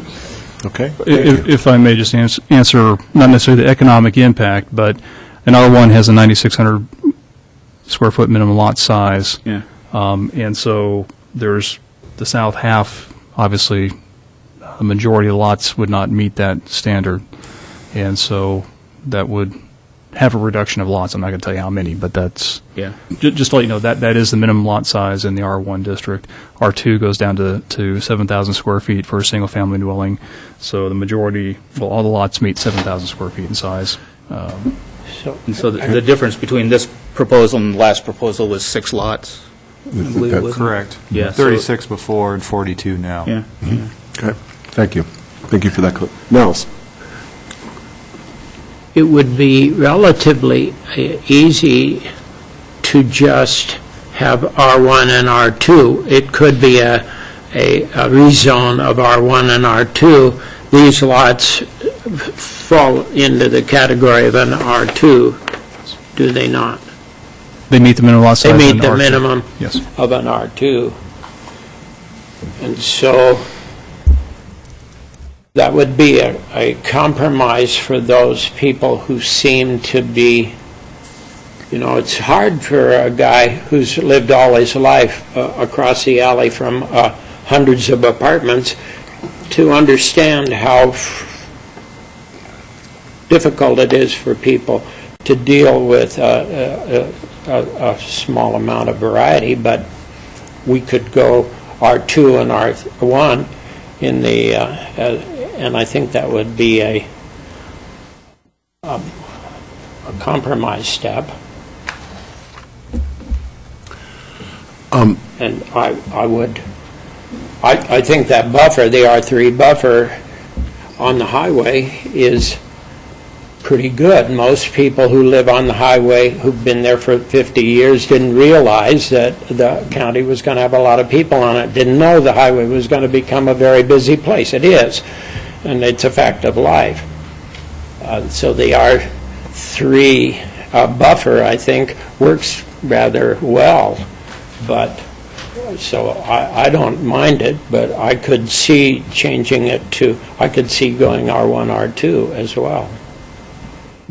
If that would make anybody, would relieve tension. Mike. And if you do look, if you consult with the comprehensive plan land use designation, which is auto urban residential, it does list R1, R2, and R3 within that definition. Also has a density specified of 3 to 7 units per net acre, and this is coming out at about 4.75 units. And then if you look at the R3 zone, the intention of that zone, It states it is appropriate where activity levels are moderate, terrain permits construction of somewhat larger structures, and where public systems and neighborhood facilities can accommodate a greater intensity of land use as guided by the comprehensive plan. I think that the lower south end of the property is a little bit flatter than the rest of the property. You also have the transportation network along Troy Highway. Cypress Court provides direct access to that via Notting Hill. And so I think with that R3 zone, you would meet the intention of the comp plan, the underlying comp plan designation, as well as the R3 zone. Yeah. Okay, thank you, Mike. The thought that I have been mulling over for quite a while is recently we saw the National Climate Assessment come out a couple weeks ago now. And it's raising a whole variety of considerations about what is happening to climate across the nation. And well, the big takeaway that I keep getting from it is they keep talking about we need to stop doing business as usual. And I wonder, in planning and zoning, what does it mean to stop doing business as usual? And I'm wondering whether it isn't this sort of thing, that we start to facilitate greater amounts of density close to transportation corridors, and that it isn't what the neighbors may have thought when they purchased, but neither is the climate what the neighbors thought when they purchased. And this isn't going to solve the problem by any means, but it does begin to create a little bit more density close to where you might imagine a bus route would ultimately run, other sorts of things. So I'm trying to understand this other question: how do we stop doing business as usual? Because we seem to need to. And what does that mean in our context?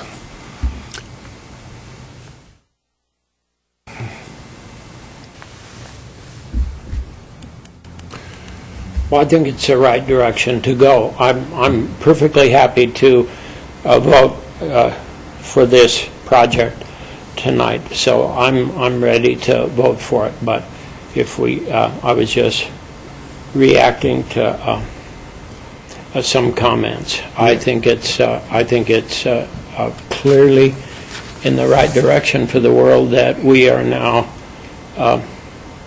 in. I agree. Are you willing to make a motion? Well, my first motion would be I would make it. I would make a motion that we approve the rezone as provided by staff with no conditions. There are two things on the table here. There's a rezone and a preliminary plat. That's our first step. First step is just the rezone. Okay, so we're clear on that. Rezone, which doesn't deal with the cul-de-sac at all. It's just the zoning issue. Right. I would second that. Okay, Grady? Is there any other discussion on just the issue of the rezone? No? All right. So the proposal before us is to approve the rezone as here before us, which is a recommendation to council, and then presumably there's some reason criteria statement that you would be directing staff, you would like to direct staff to write. Yes. Okay. Can I ask one little quick question of staff? Sure. Okay. So to logically deny the rezone, we would have to go through the relevant criteria statements and come up with a reason in there to deny it. Is that correct, or is that? Correct. And yeah, I mean, denial is not the only option of the commission. Yeah. Right. Whatever your decision, whatever decision you make, you have to justify based on findings of the relevant criteria. Yeah. Yeah. Okay. Okay. Thanks. Any other comments before we have a vote on the rezone question? All right, all in favor of approving the rezone as a recommendation to council and directing staff to write the reasoned statement, say aye. Aye. Aye. Aye. Oppose? Aye. You're still in the aye column? Okay. And aye. Yeah. I can't. Yeah, I can't justify. So I think I got eye contact with Deb for an aye. I said aye. Okay. Opposed? Abstentions? I think it was unanimous, Ann. All right, so the second thing we need to deal with is the preliminary plat. Yes? Okay, there's your... I would move that we recommend approval of the preliminary plat with the conditions recommended by staff, with the exception that we remove condition 2A, which is extending the curbing and sidewalks into Ridgeview Addition 1, based on the relevant criteria and standards that are set forth in the proposal. I second that. Okay, so this would strike that whole recommendation from staff. Just 2A there. So the curb and gutter would stop at the property line. Right. And then would we amend it if we wanted to request that Garrett do those little chunks of sidewalks up to the east side of the cul-de-sacs? So at this point, I think where we are is we have a motion. I haven't heard a second yet. I'm seconded. There's a second. And so if there was a desire, I'm looking at Bill. Yep, Kurt, we need to move to amend the motion. To add that. Change whatever. Yeah. Yep. So the current motion strikes all of 2A. Yeah, okay, I would make a motion to amend it and request that Thompson Development do those two little short sections of sidewalk to the edge of the cul-de-sac. On the south sides of It'd be those two streets, Wild Rose and Ridgeview. I think it's the east side, isn't it? Might clarify, so it would require the extension of curbing and sidewalk along the south side of Ridgeview and Wild Rose to the eastern edge of the existing temporary cul-de-sacs. Yep. With the head drop kind of terminus. And Kurt, did your motion include any of Deb's thinking about how the sidewalk terminates on the north side, which is at the property line, but she was wondering about a ped drop or some other facility to ease the sidewalk? I'm not saying, I'm just asking. Yeah. We typically are not going to install a ped drop at the midpoint of a block. We usually will only install those. We don't do typically mid-block crossings on residential streets. They're usually only going to be at cul-de-sacs. So it's likely for the northern sidewalk, it would just be dead-ended into the adjacent property, and the city may, at some point in the future, come back and extend the sidewalk on that north side. Okay, so now there will be curb and gutter and sidewalk, and it'll just dead end. Okay, so Kurt, your motion is only relative to the south sides to bring it across the existing little piece of ground up to the edge of the cul-de-sac and terminate it gracefully with a ped drop. Yeah. Point being to avoid the little 6-foot section of sidewalk that we'll fight about 10 years from now. Mm-hmm. Yeah. Is there a second for Kurt's amendment to the motion that's on the table? Second. Deb, thank you. Any other discussion? Are we clear on the topic? Okay, all in favor of approving the amendment that would extend the little piece of sidewalk on those two streets, say aye. Aye. Aye. Okay, and I will vote aye. Those opposed, say no. And abstentions? I'll abstain. Okay, so I think you have all but one aye and one abstention. So with that, Gregory's motion is amended, and now we have the motion amended on the table, which is to approve the preliminary plat minus 2A plus little pieces of sidewalk. Is that clear? All right. All in favor of this motion, say aye. Aye. Opposed? Abstentions? I think that one was unanimous, Ann. Okay. All right. Mr. Chairman, did I hear the motion also request the staff to prepare the relevant criteria for that decision? I'm pretty sure that motion did. The motion I made included the staff's recommended. Rewind the tape and insert. He said with the exception of 2A. The question is to write the relevant criteria. Oh. You're all for that? Yes. Yes. We are so appreciative of not doing that on the fly. All right, I've lost my agenda. Got derailed here. Okay, so that brings us to the end of the public hearing. The next is item 7, review of proposed parkland amendment for Indian Hill 6, addition to the city of Moscow. How about a Sure, 5-minute would you like break? to take a 5-minute recess between? Yes, it is 50, so we will resume at 55. Okay. Thank you, Bill.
So, Bill, number 7 is a review of a proposed parkland amendment for Indian Hills 6, City of Moscow.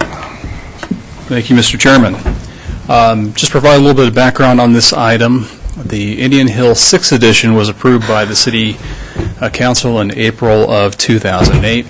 It was about a 23.5-acre subdivision with 69 platted lots that was proposed to be developed in 3 phases. That subdivision included a mixture of R2, R3, R4, general business, and motor business at the time that was approved in 2008. The applicant completed the development of Phase 1 of the subdivision, and at this point in time, I'd say nearly 3/4 of the lots, if not a little bit more, have been developed in Phase 1. There were 2 general business lots that were located directly adjacent to Alturas that were rezoned to residential office in 2011. In 2013, the applicant replatted the subdivision, or a portion of the subdivision, I should say, to consolidate some lots and create another commercial lot on the east end of the subdivision. But probably one of the larger changes at that point in time was to rezone a portion of what had been a 5.69-acre parcel of land or lot that was zoned R2 to residential office in 2013. So many members of the Commission will recall the property. This is Blaine Street here on the north, Indian Hills Drive on the west, Alturas Drive here on the north as well, and South Mountain View adjacent to the property to the east. The red line indicates the boundary of the original plat, and probably of note is this, which was the Parkland dedication that was provided when the subdivision was approved. In 2013, the replat looked something like this, which proposed to relocate the parkland up into the corner, would be kind of the north-central portion of the subdivision, adjacent to the Alturas Park property, directly adjacent to it to the north.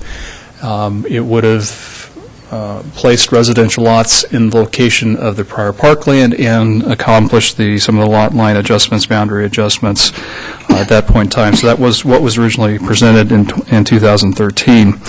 City Council did not accept the parkland, the new parkland proposal at that point in time. And the applicant was required to dedicate an additional 9,914 square feet of parkland to the zoning change for that Lot 3 parcel from R2 to residential office. So the replat actually only affected 2 blocks. It consolidated some lots to 2 lots to make some of the remaining lots a little bit larger. There were discussions at that point in time trying to add that 9,000 or approximately 10,000 square feet of parkland dedication to the existing parkland parcel in the subdivision plat. And ultimately, the applicant proposed to dedicate that additional dedication near a previously dedicated from a separate developer of the Indian Hills 8th edition to dedicate that 10,000 square feet in proximity to the Indian Hills 8th parkland dedication. So this was a prior map that we showed at that time that showed the existing park and its service area as defined as a quarter-mile distance away from the park.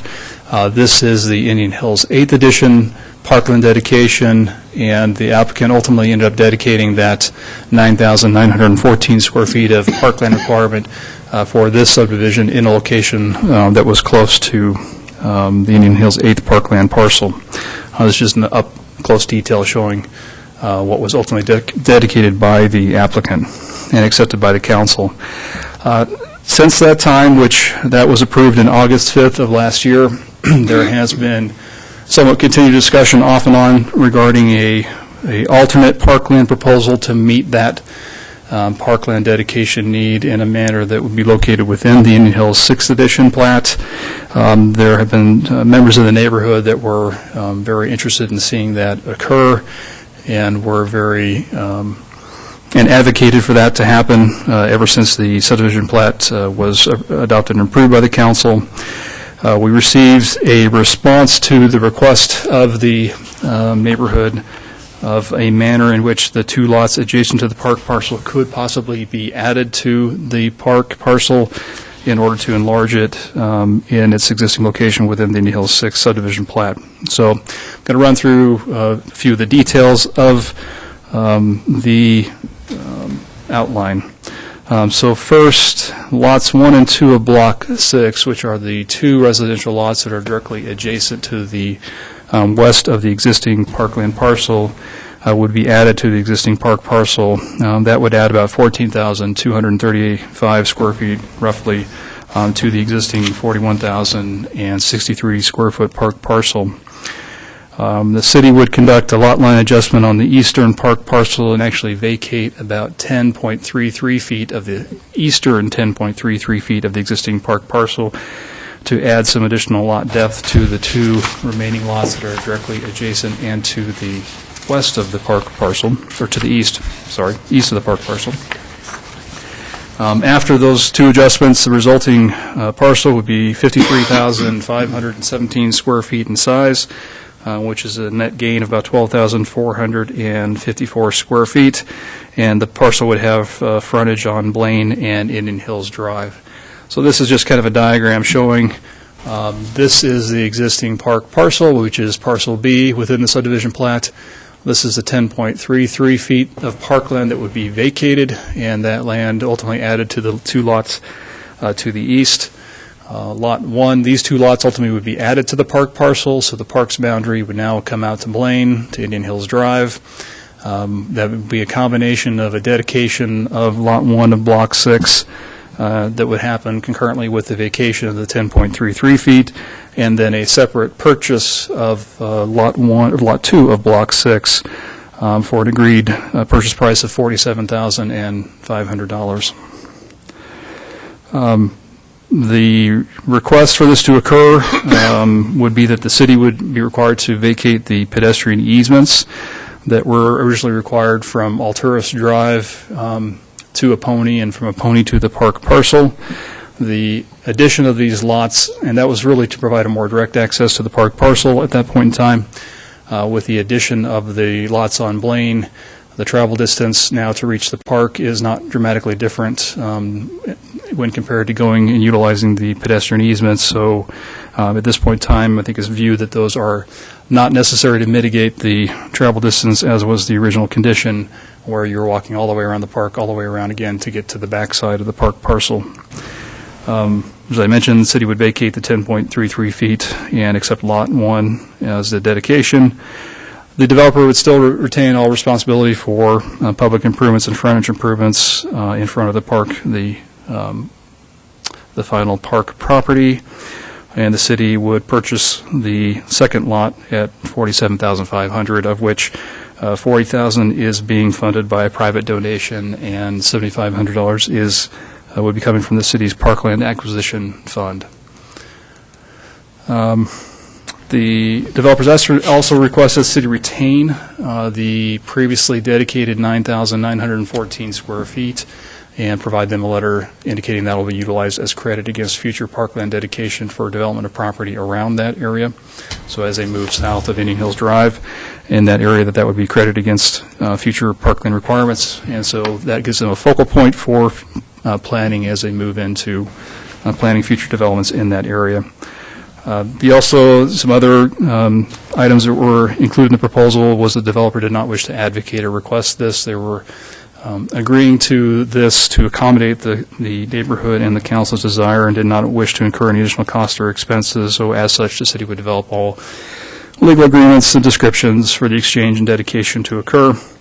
There was also, and this was in last fall, also wanted to make the community aware that development of the subdivision, the timing of the development subdivision is dependent upon market conditions and may not, there was no immediate time frame. Since that time, I think they do desire to move forward with the project either this year or next year. So we do anticipate development in the near future. And then the developer also desired to have an opportunity to participate in the park naming process that the city has established. So this was reviewed by the city's Parks Rec Commission, and which recommended approval of City Council. As I mentioned earlier, the Transportation Commission reviewed the proposal last week on Thursday and also recommended approval of the proposal of City Council. So this has been scheduled for hearing before the Council on June 2nd.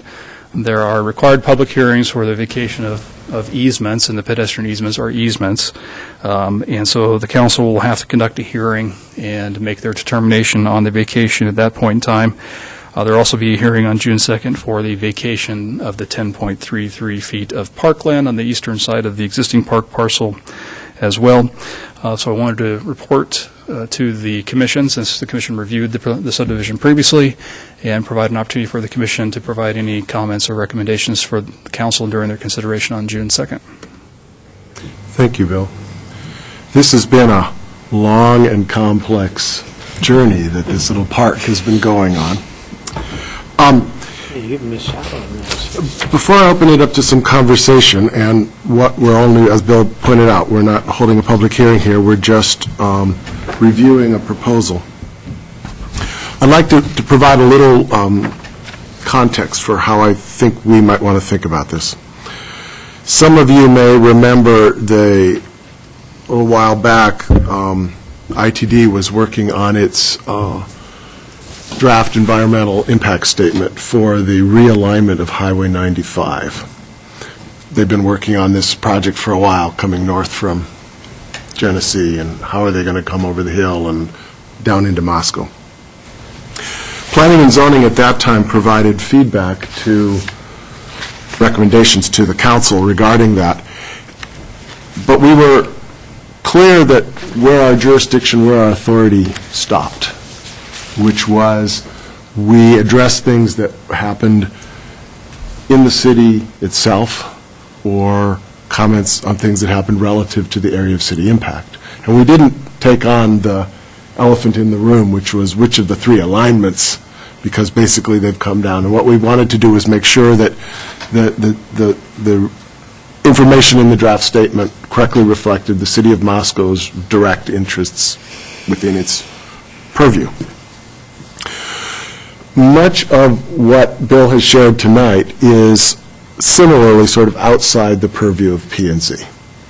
The parkland dedication itself is our job to make sure it's adequate. It's our job to make sure it's reasonably placed. But these trades, these various pieces are broadly other people coming in and paying, other pieces like that. Earlier, Rebecca raised the question on the previous public hearing about the pedestrian access to or from the little parkland and in and out of cul-de-sac. The thing I would hope that we could address a little bit, get a sense, because we have seen this several times now. I'm looking at two new members who haven't seen this several times now, and each time have said we felt it was important to have the pedestrian paths, those easements that Bill showed earlier that come up the hill towards the park. I think the question is, the council is going to have to weigh a bunch of things. It's going to have to weigh the value of the parkland. It's going to have to weigh paying some piece, accepting some donations, and it's going to have to weigh the value of those easements from a pedestrian connectivity standpoint. How it weighs all of that is why they pull the big bucks down. But what I think might be important and useful for us to contribute is what we see as the value of pedestrian connectivity. And so that we've informed them as best we can as we move forward, and then they make a recommendation relative to that. So I just try to put that out there as a framing for the conversation, because there's sort of pieces of this that are just beyond our range of our purview. So with that, are there any thoughts that folks have about? Sure, I'll jump in. Yeah, it looks like a great proposal to me. Practically speaking, you know, when the distances are the same with or without the easements, that's fine. Kind of wishing we were in a perfect world position. It would be really nice if developers started to just always think about pedestrian easements through a lot of these places. And it just makes it nicer. In this particular case, I think, you know, it's all It looked like it was a fabulous let's make a deal session, and looks like it'll work just fine. I don't see any problems with this. But I do wish it was just, there was more thought given to pedestrian access through these developments. Other thoughts? If I understood the petitions correctly, these were opposed to initially moving the park, but this proposal is entirely consistent with what those neighbors wanted. They wanted to leave the park where it was, and this actually makes it bigger. And it sounds like there's some private money available to actually make it a park. Is that right? Yeah. There is a multi-party deal that's on the table. Which all sounds great. And you're right, the neighbors were previously concerned in the replat that did not proceed. Mm-hmm. They were concerned that the park was moving further to the east, further away from them. So this proposal, the center of the park is, if anything, inching a little bit to the west.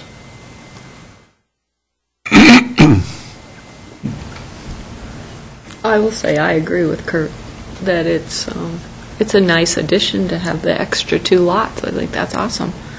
And as far as easements, I have mixed feelings about those. I like my privacy, and I can see that I might be a little bit testy about somebody walking past the side window of my house, you know. We're just of a different frame of mind in this culture than maybe in Europe, or not that that's better or worse, but I think it'll take a real shift before there's major consensus to have somebody where it feels like it's your yard, even though it's not, where it feels like it's yours, and that's too bad maybe, but it is what it is, and I think getting a bigger park is great. So I'm going to vote for it. Okay. Can I just ask another question? I might have asked this before. Could pedestrian easements like that count as parkland dedication, as parkland, to fulfill the parkland requirements? They could. Historically, the Parks Director has not felt that they wish to credit those towards parkland. But that's not something, we could certainly look at that in the updated subdivision code about whether we want to specifically state that could be utilized. We want to see it probably in the form of dedications rather than the easements, which actually is better anyhow, rather than trying to fight fences and other things in easements. Yeah. Okay, thanks. I think all the discussion about the easements is a pretty good one in really hilly territory. There have been times when it just seemed inordinately difficult to get from you're fairly close, but you can't get there without driving, a half a mile this way and that way. But I'm not sure this particular project illustrates that. And I'm almost I've pretty much decided to step away from even having an opinion about this. It's so volatile that I don't have any volatile sensibility about it, and I don't want to get in the way of the people who do. So I'm perfectly happy to see it go forward if this is what they've come up with. But I certainly don't. It seems to have caused a lot of discussion. Mm-hmm. And to be honest with you, I don't know why, because I was one of those people who thought a different plan was perfectly good.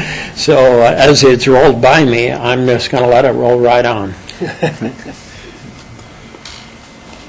I think the only thing I was going to say with the easement thing, and this looks like a good plan, but when I was talking earlier about that, north-south kind of walkway from above, down to the highway, thinking in terms not just of somebody taking a nice walk to the park, but folks that at some point, if we do this bus system kind of idea, to walk from certain points in that area that we were talking about earlier to get to the highway for a bus could cause some folks to have to walk way around, and then, so not just considering, some nice walk to a park, but just practicality for transportation purposes, what points are available for people to get on. Yeah, the difference between being a pedestrian and somebody driving a vehicle. Right. In terms of what the network right. Is a lot different. If you got to go 400 feet by car versus 400 feet on foot, it's a different experience, is I think what I hear you saying. Yeah. Yeah. So, Bill, what we need here is a motion to recommend to City Council that P&Z has considered this, whatever it is we wish to say in that The Commission is under no obligation to provide a recommendation. If you wish to, this is your opportunity, I think, to do so. So if the Commission wished to make a recommendation, a motion that articulates what that recommendation is would probably be the best course of action. Yeah, I'd make a motion that we recommend acceptance of this proposal as written. Second that. Okay. So our recommendation is just for the council to weigh these issues and proceed.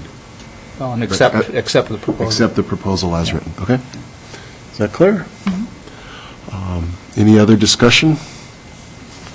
All in favor of Kurt's motion to recommend to council, say aye. Aye. Aye. Opposed? Abstentions? I think you got unanimous.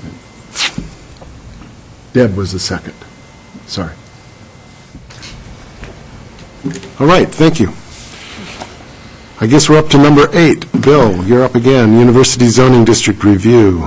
Just a very brief report. Staff has continued to meet with U of I representatives to discuss the University Zoning District and possible changes in the parking system. I had a meeting 2 weeks ago now to discuss the topic with U of I representatives from facilities, planning, real estate, and others up on campus. We discussed, went over all that I just, presented previously to the Commission of the University District, how it's organized, that's only to be applied to university property, but we really can't regulate it anyhow, and kind of the fragmentation of the zoning structure and the differentiation of standards that apply to properties that are zoned university and owned by the university, or those that may be privately held in the core of the U of I campus. The general inclination from university staff was supportive of going toward a more global U district that would apply to both publicly and privately held properties in the core, and also to look at either a reduction or a removal of any off-street parking requirements in that area in recognition of the managed parking system that exists on campus to be able to facilitate and serve that need. So that it was generally consistent with, I think, the thoughts of the Commission, and so we will be working on drafting a proposal, an outline for a new university district, and circulating, working with the university staff over that, and then we'll be bringing that back forward to the Commission here in the next couple of months. So just want to give a quick report and let you know that we will be proceeding on that item. Great. Thank you, Bill. And next on our agenda is the shared readings discussion. It had always been your concern that that not happen in stretch-out meetings. We had a long meeting already. But I thought I would at least allow, since it's on the agenda, allow you a moment to say if there was something brief you wanted to react to or recommend or think about these readings. See, Nell's brought the whole thing printed out. So. Well, I continue to applaud your efforts to get some things on the table that we might discuss. So I like that, and the two things that caught my eye in the list, it was too big a list, so I wanted to winnow it down, and I thought the ADU discussion is so relevant to what one of the things we're working on, and I don't know how we can, beside what the staff is doing of having some public, somehow it would be nice to catch the public's eye a little bit. I don't think there's going to be a great upswelling of accessory dwelling unit building. I just don't see that happening, but I think people,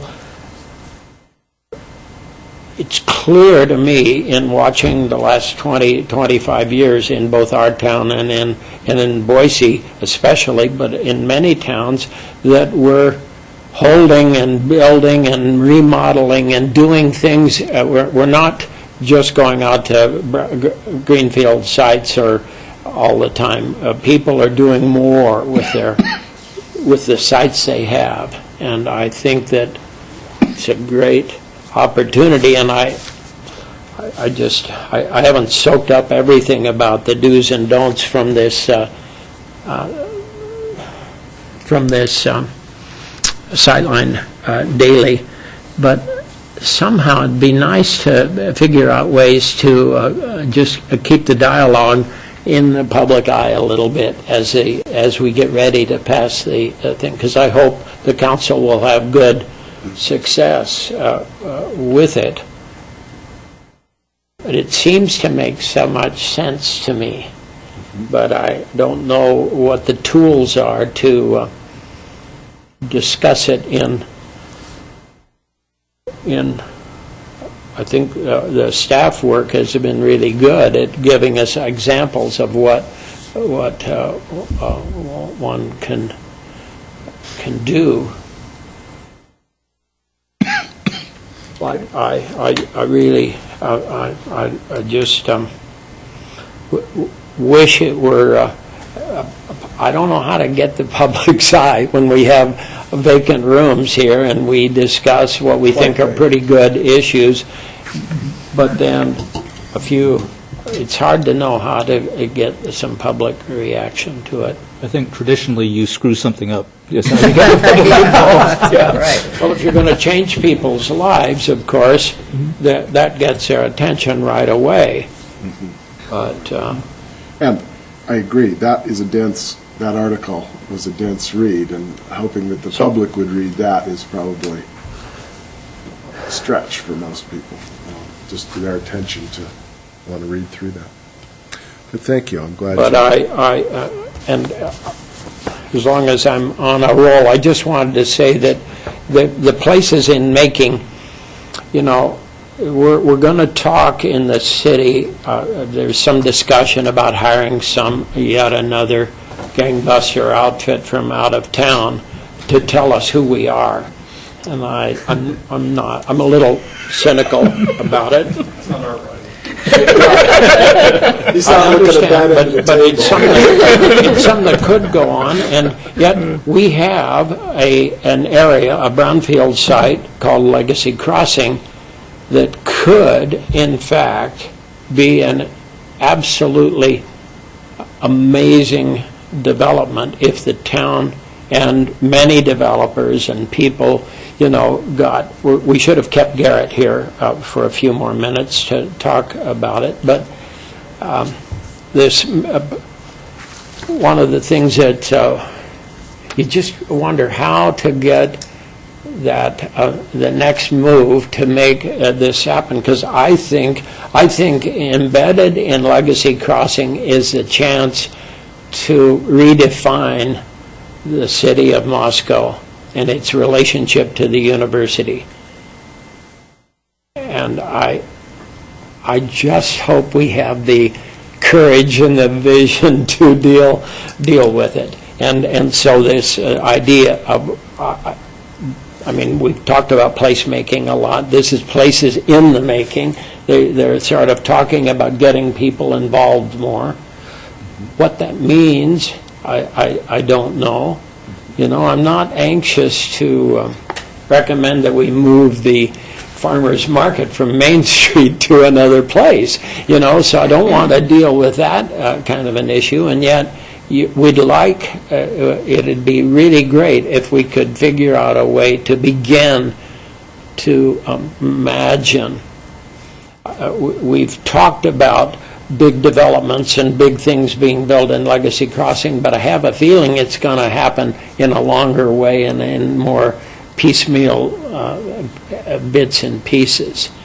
And so I thought, I just thought these two pieces were really important for us, because I'm convinced that in the Legacy Crossing thing, if we work it right between us and the university and continue to work together. I'm speaking to you, Mr. Counselor.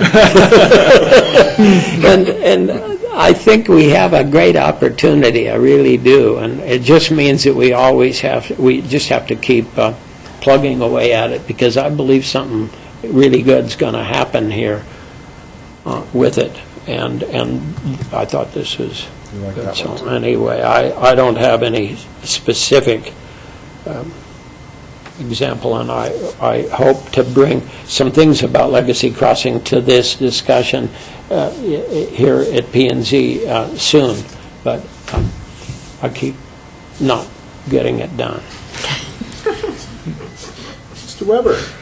I generally don't speak much at these meetings. I don't think it's my place. But I will say this. I am quite impressed with you as a body. You consider things carefully. You ask the right questions. You stay on point.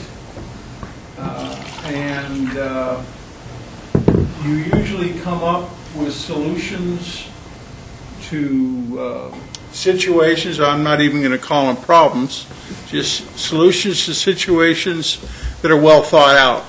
And this is my first time being involved with planning and zoning. My previous stay on the council, I never got to do this. And they gave it to me this time. I wasn't sure what to expect, but I'm quite impressed. You'll never hear me say it again. But write it down, would you, Michael? In the minutes. It's okay, we got it on tape. You folks do, I think, an admirable job, and I'm glad I get to come to these. Thank you, John. Other than that, sure. Victoria. Microphone, name, address, serial number, all those things.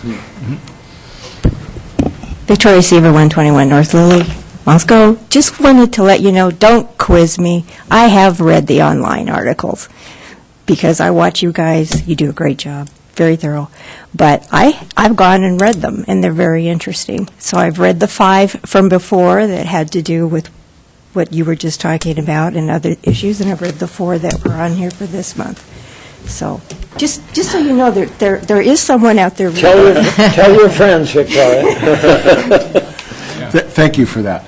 And my comment would be, following along Nels's, I like the Walmart goes urban. I know Walmart pushes buttons in this community, but the thought that large-scale retailers are now changing their behaviors, and rather than going out on the edge in a sea of parking, they're starting to learn how to do, and this one, it's in D.C., which is a little bigger town. Store on the ground, residential above, mixed use, which would fit in with the visions that we've had for that area. So I like that one. All right. In 2 weeks, we'll have another call for other things to put on our reading list. And a conversation that I had with Wendy, I think as we do that call, we'll talk about whether we want to add another kind of category, a category around land use planning and climate change adaptation mitigation, those kinds of issues which are rising in the news. All right, any other comments for the good of the order before we adjourn? All right, we are adjourned.